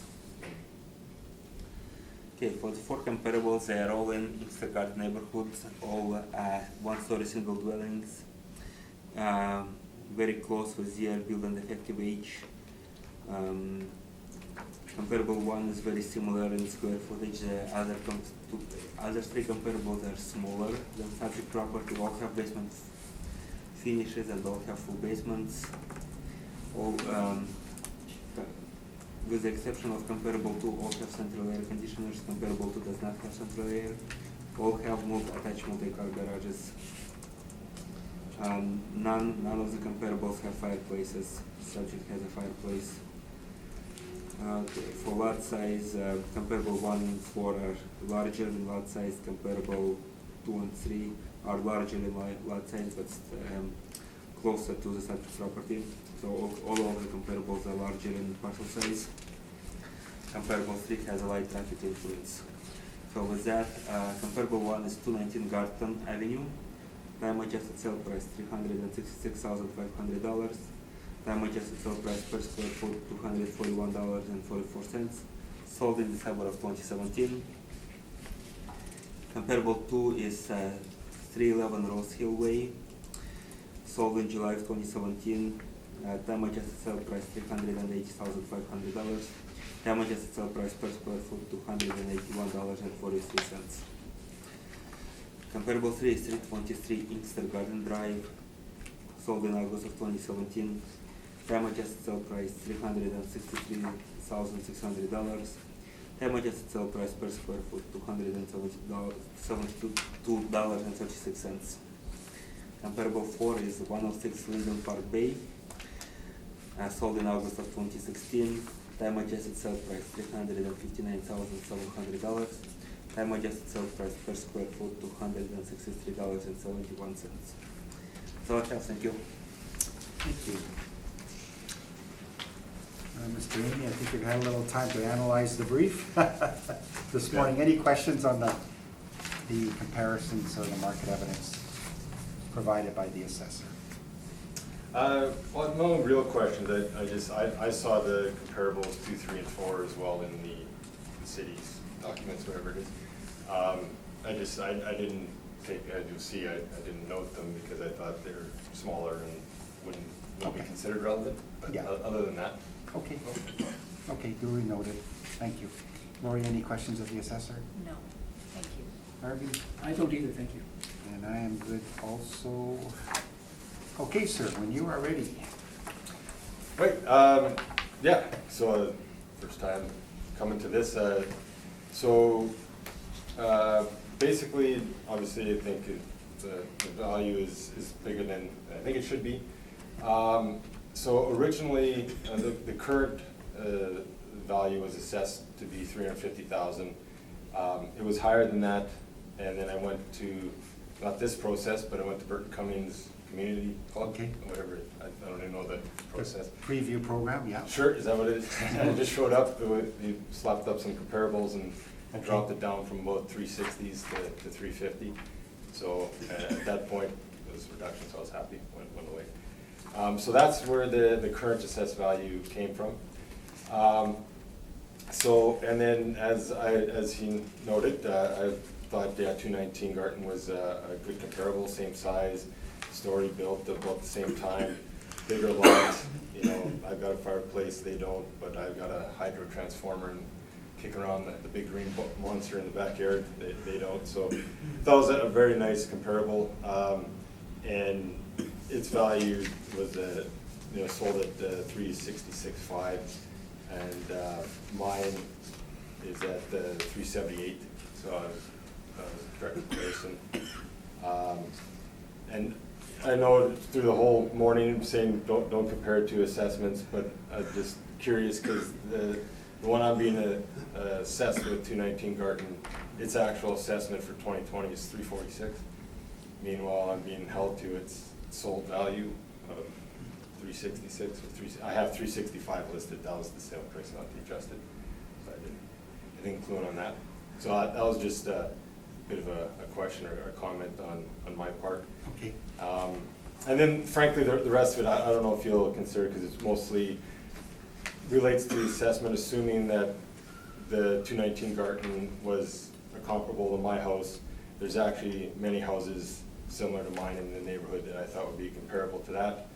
And they're all in the high 350s to low 360s, which would be comparable to the Garten assessed value. So that's why I have those listed there. Okay. As backup, just because I thought I only had one assessed property. I figured that, trying to give a little more background. So that's what the rest of it. I go through a number of them, and it noted have pictures. So I just went on Google, then grabbed a few photos and whatnot in my place, and yeah. So not that you guys matter. Just I don't know why, but my house is always assessed high in the area. I know you don't consider the assessments, and I know they're in my write-up. I understand. It's a gripe I have, and it was adjusted previously. Now again, everybody else in the neighborhood went up from the 350s to the low 360s, and I went all the way up to almost 380. Now, there is a component, when I made that statement, it's a bit broad, there's a component that the assessment should be fair and equitable, so that is a consideration. So that's where I guess most of I'm just coming from. Like I picked 163 Belton, which is right across the street, same size, same vintage, similar lot. 361 before it was 167. I just went around, like there's a bunch of houses very comparable. I happen to know some of them are a little nicer than mine on the inside, but that's just jealousy. But anyway, so I went through around, and that's what the back end of my write-up is on there for the comparables. And really, I'll just comparing them back to 219 Garten, which I assumed would be a comparable for my house, therefore should be a comparable to theirs. And that was the basis for using the assessment. Okay. So in the end, I just note that the other houses in the neighborhood don't exceed 361. I'm at 378. The one I think a direct comparable is around 366. So, so what do I think the value should be? Well, 361, 360. What am I hoping for? Something less than 378. Yeah. Even 366. Not that I would necessarily wholeheartedly agree with it, but say Okay, That's my, so would it be fair that you're asking at approximately 360,000? that's right. Okay. Okay. And I noted you had one page of the sales books, but you only were targeting the 219 Garden Avenue. Yes, so I did go through the sales book like I mentioned before. I did actually, I saw all these, and frankly, I just dismissed them because of their size. Yeah. I know, I did see the one was, 380 roughly, and then the others were less, so frankly, I thought, comparing 3 and 4, the sale value was nice. The square footage cost, not so much for me. Well, it's economy of scale. Smaller they are, the more they sell for. That's the only issue. As you can see, Yeah. it gets normalized a little bit as you go, because even my size and above aren't selling for much more. Yeah, So, that's right. so anyways, I looked at the sale prices, and then I wasn't sure if they'd actually be considered comparable, since it's about 150 square foot less. So I didn't note them. Okay. Mr. Arca, any questions of the appellant? So I think, I guess comparable number 3, which is 323 Inkster Garden, on the maps that I provided, it's probably the closest one in proximity to your property. Is that, would you? Yeah, it's right at the end of Belton Street, just on the other side of Inkster. Mhm. Yep. Yeah, so, and I guess, and the other comparable on Linden Park and Rose Hill are farther away in a different part of the neighborhood. I think, yeah. Okay, that's all I had. Okay. Harvey, any questions of the? Yeah, thanks for providing so much information, it's really helpful. So I'm looking at the photograph you took of your house, which, Yep. 164 Belton, and I see that you've got a nice house, congratulations, and a nice driveway that's well maintained. And I'm looking at Oil the, stain. and the best comparable, if I look at the city's information, I would agree with you, would be 219 Garden Avenue. Until I looked at this photograph that you provided a garden, and I can see that it doesn't have as much curb appeal as your house. It has a cracked driveway, which makes me think that maybe it's not maintained as well as your property, because on first glance, you look at it and you see the cracked driveway and everything, and the front yard. So I'm just wondering, maybe it might not be as fair a comparison as I thought it was to begin with. And if you take that out, then the city's other comparables really bring you pretty well in line. So I'm just wondering how you're gonna respond to my question. Yeah, no, fair. I thought I guess, cracked drive, my neighbor has a cracked driveway, and his house is assessed at more than mine. Yeah. So, but it I just. just wonder if there might be some maintenance issues that are the reason why the property on Garden is assessed lower. It seems to me that We don't know. I'm not sure. I know I haven't done much to the driveway, just, I guess the compaction when it was built and so on, it worked out for me. It just, it being a similar size, like I said, it's actually assessed at 346, sold for 366. Whereas I bought my house, for 308, and I've never paid taxes on 308. It's always, Yeah, okay. it's always been higher, so I'm not sure how the assessments and so on work. That's fair. And that's why I'm saying with the other ones, I do think the 380, frankly, was an anomaly. I'm bidding more. I don't know, who knows why that particular one went up for that much. 3 and 4, like you said, maybe the curb appeal is a little nicer and so on. I guess with those, those around the 360 mark, which is what I've stated. So I frankly think that's fair. I'm not looking for the 350. No, I understand. And it's fair, you provided us information, and it's helpful. I just had that question to ask. Yeah, no problem. And you answered it, thank you. I'll pay my fair share. Yep. Thanks, Harvey. Thank you. Are there any questions? No, I have them all answered, thank you. And I am good too also. So, Arca, did I give you opportunity to ask or no? I had my Okay. chance to ask, yeah. Okay, all right. Any requirement for summary at all? No, I think there is no need for a summary. It's Your all brief presented. speaks for itself. How's that? Is there any No. requirement? Okay, Well, that's- we understand where you're coming from here, and you're asking for approximately $360,000. Yeah. Okay, thanks for being so patient today. Thank you. Appreciate your time. Okay, thank Very you. much. And Thank you you'll for hear from your us- brief, it was very helpful. Perfect. We'll see you, you'll hear from us as soon as possible, okay? You bet. Thanks. Thank you. And you brought copies. Okay.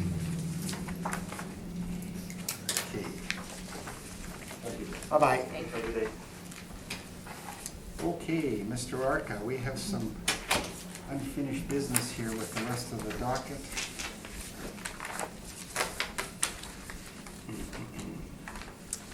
Okay, first non-appearance is 256 Glenway Avenue. I'm gonna go through the non-appearances, okay? So that's item number 5. And I believe you said there was a recommendation possibly, yes. Yes. Okay, would you like to go through briefly the reasons for the recommendation? Okay, the reason for recommendation was,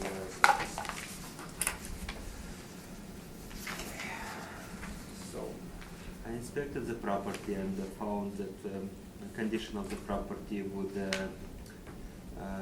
require adjustment to the assessed value. So within that, I recommended $380,000 as a recommendation for 256 Glenway Avenue to better reflect condition of the property and April 1st, 2018 market. Property owner accepted the recommendation during the phone conversation. Okay, Yeah. okay, so you inspected it in spring of 2019, I inspected it in July of 2019. July, and came up with a recommendation revising the assessment from $428,000 down to $380,000 to reflect the structural or physical condition of the property, I guess structural problems. It's a condition more or less. Condition, okay. Yeah. And the homeowner was contacted and they accepted Yes. the recommendation. Okay, okay, perfect. That concludes, any questions? No. Arvin? Lori? Okay, that concludes 256 Glenway Avenue. Kelsey, you got all that? Yes, I do. Okay, thank you. Okay, next non-appearance is item number 9, 449 Mark Pierce Avenue. Any contact with this homeowner at all? No contact. Okay, would you like to quickly go through the brief, just highlight the details, Sorry, please? which item number is it? We are number 9. Number 9 is Caulfield. Yeah. Mark Oh, Pierce. premise effect, I'm sorry, the address of the applicant, you're right. Yeah, It is Mark Pierce. 449 Mark Where- Pierce Avenue. I see that there, but, oh, I see, See, right, that's Sorry, where I looked, yeah, yeah. Sorry. no, I looked Sorry, at one place got too, mixed thank up, you, yeah. yeah, I'm going too fast. No, you No, weren't. no, I was just getting tired. Okay. we're just slower than you. Okay, Mr. Arca, quickly, just a brief description, please. For brief description, parcel ID 04000573 street address 449 Mark Pierce Avenue, is a one-story single dwelling. All of the comparables are in the same neighborhood of Rosemere subject property. 2020 assessment was $251,000. Total assessment per square foot is $268.74. It's way below dollar-wise or price per square foot of any comparables presented here in my evidence. All of the comparables, well, most of the comparables are smaller in square foot than subject property. Lot sizes are very similar. However, selling price and price per square foot is closer to $300,000 on all of my comparables. Time adjusted, and subject property is only assessed at $251,000, so its assessed value is also publicly determined by the comparable properties based on this presentation. Okay, any contact with the homeowner? No contact. No, okay. Lori, any questions of the assessor? Sorry, what did you say are you saying to uphold the 251 on the roll, or did you say something else that I missed? Well, yes, the $251,000 is supported by the Right. comparable sales because comparable sales start at $288,500 and go up Okay, from so there. you're just proposing to maintain, or to keep it at 251? You're not seeking an increase. I wish it would. Acres or whatever. I wish it would. Yeah, I was wondering, when I heard that, I was wondering, no, Timeline I'm good with what you're wasn't meant recommending. to propose an increase, so at this time, just I asked. Yeah, that was Confirm. harsh. Request a confirmation. Okay, thank you. Have to learn all this lingo.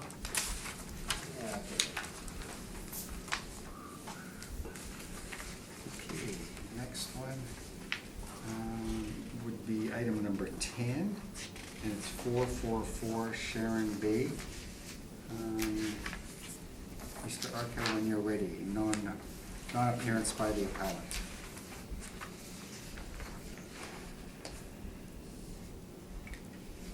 Okay. So, let's see first.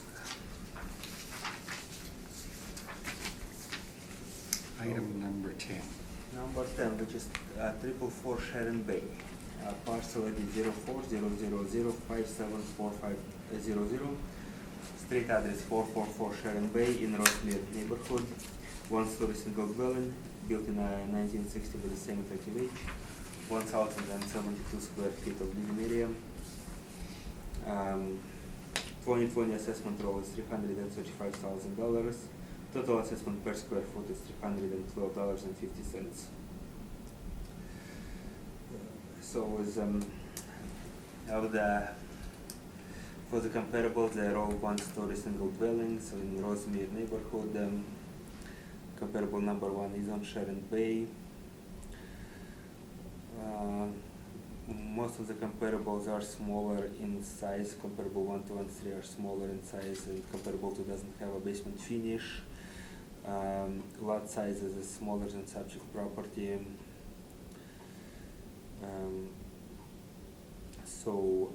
They all sold time adjusted price starting at $297, going up to $297,100 to $307,300. So within that, comparables being smaller property, it would make sense that subject property being larger would support the assessed value of $335,000. Okay. Harvey, any questions? Yes, I see that this property is the only one that has an adverse commercial adjacent that would presumably lower the assessed value It is a over negative the fact. comparables? Well, assessed value already reflects the commercial adjacent, but yes, it is a negative factor. And in fact, you've got the highest per square foot cost, more than all the comparables. Correct. So I'm just wondering how you're supporting the assessment. Well, again, the comparables are a bit smaller and sold already at. That's true, but when they're smaller, you usually sell for more square foot because you have economy of scale. In fact, it would seem to me that you're making your case even less valid by indicating that. Well, I agree that economy of scale would indicate. In fairness, based on your evidence, I would think that a value of $290 a square foot would be reasonable, based on just your evidence. That's all we have before us. But Okay. that it's the city's obligation to support and show that the assessment is a reasonable assessment, and I don't think your comparables do that. No, and well, I guess comparable number 2 when we look at it, and that's only comparable we have, I guess, to based on it doesn't have a basement finish. It did, let's say, smaller lot size. It did sell total value $302,000. Subject property does have basement finish, and within. But I agree that the evidence is there also to go one way or the other. So I will leave it with the board to make a decision. Okay, thank you. Lori? Any questions? No. Okay, Mr. Harka, following up on Mr. Diamond's questions, the subject property also doesn't have a garage, Correct.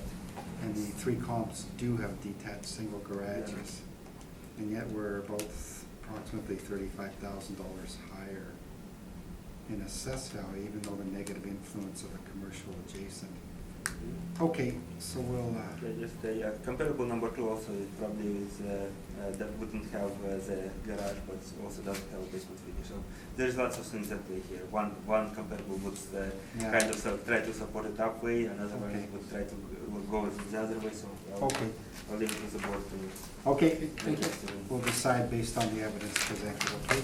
That concludes 444 Sharon Bay.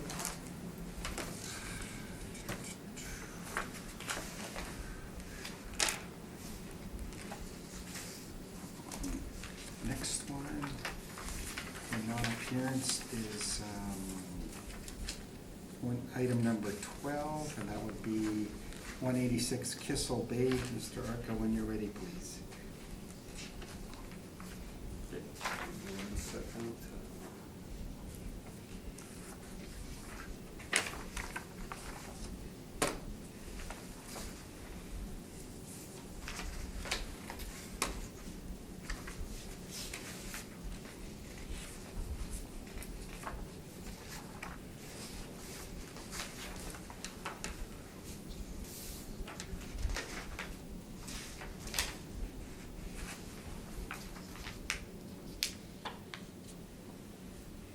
Okay, so,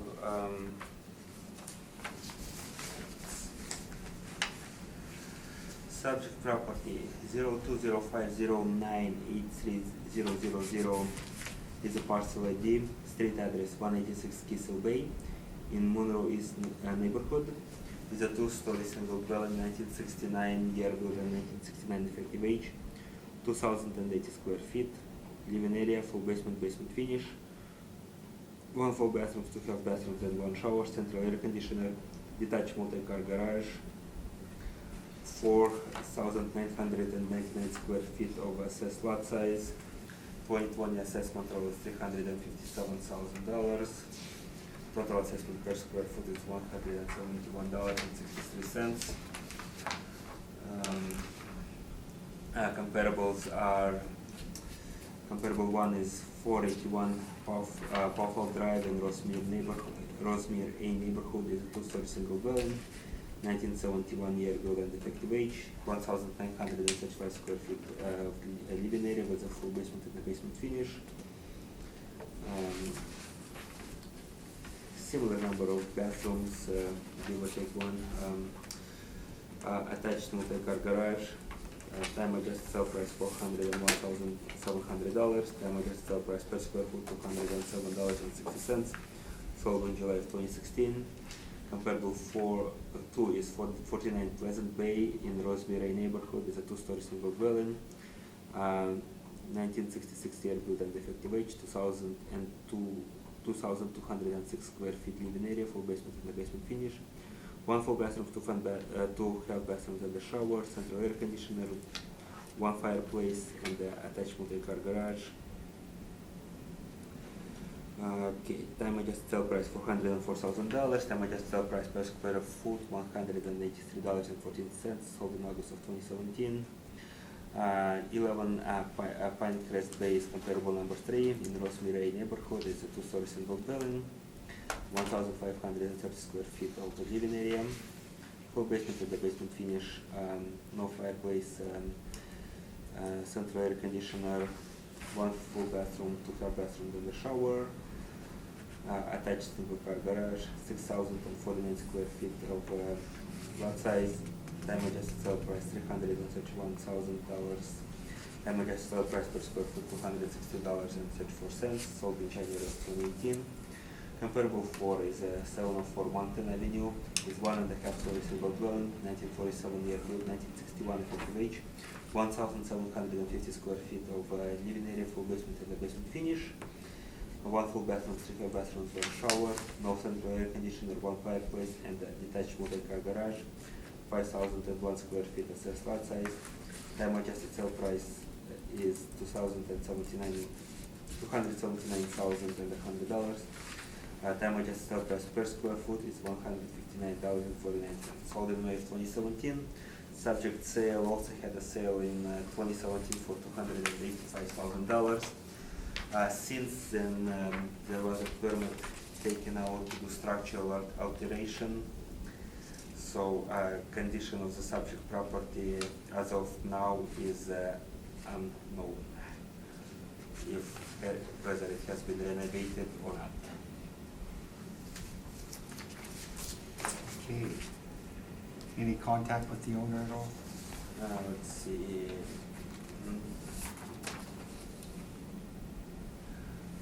No, there was no contact with the property Okay. owner. Thank you. Harvey, any questions? No, I don't, thank you. Okay, Rory? Just a really quick one, just looking at the map, do these big roads create really a different neighborhood? Because I noticed number 4, comp and the subject are south of these major roads, and like the others are kind of in a different area, like does it kind of fundamentally change the nature of the neighborhood? Well, Is it I older? guess I would have to say that probably comparable number 4, and they are different neighborhoods to begin with. Like comparable 1, 2, and 3, and Oh, they yeah, Ross. are in Rossmere neighborhood, with only comparable number 4 being in the Monroe East, which is closer to proximity. So I would agree with you that yes, those would the neighborhood would affect the sale price there. So is the one where they have the 3, is it like a quote better neighborhood? Excuse me? I don't know this area, so are the 3, is it in a quote better neighborhood than the subject property and its comparable number 4? Probably, yeah. Like, I wouldn't say there is like a big gap between it, but I would say that the Rossmere neighborhood would be slightly a better neighborhood than Monroe East. Okay, thanks. Okay. And I have no questions. That concludes 186 Kissel Bay. And the last one for non-appearance is item number 15, last on the docket, 242 Dr. Jose Rizal Way. Mr. Arca, if you just want to quickly review the selling price per square foot and details. Thank you.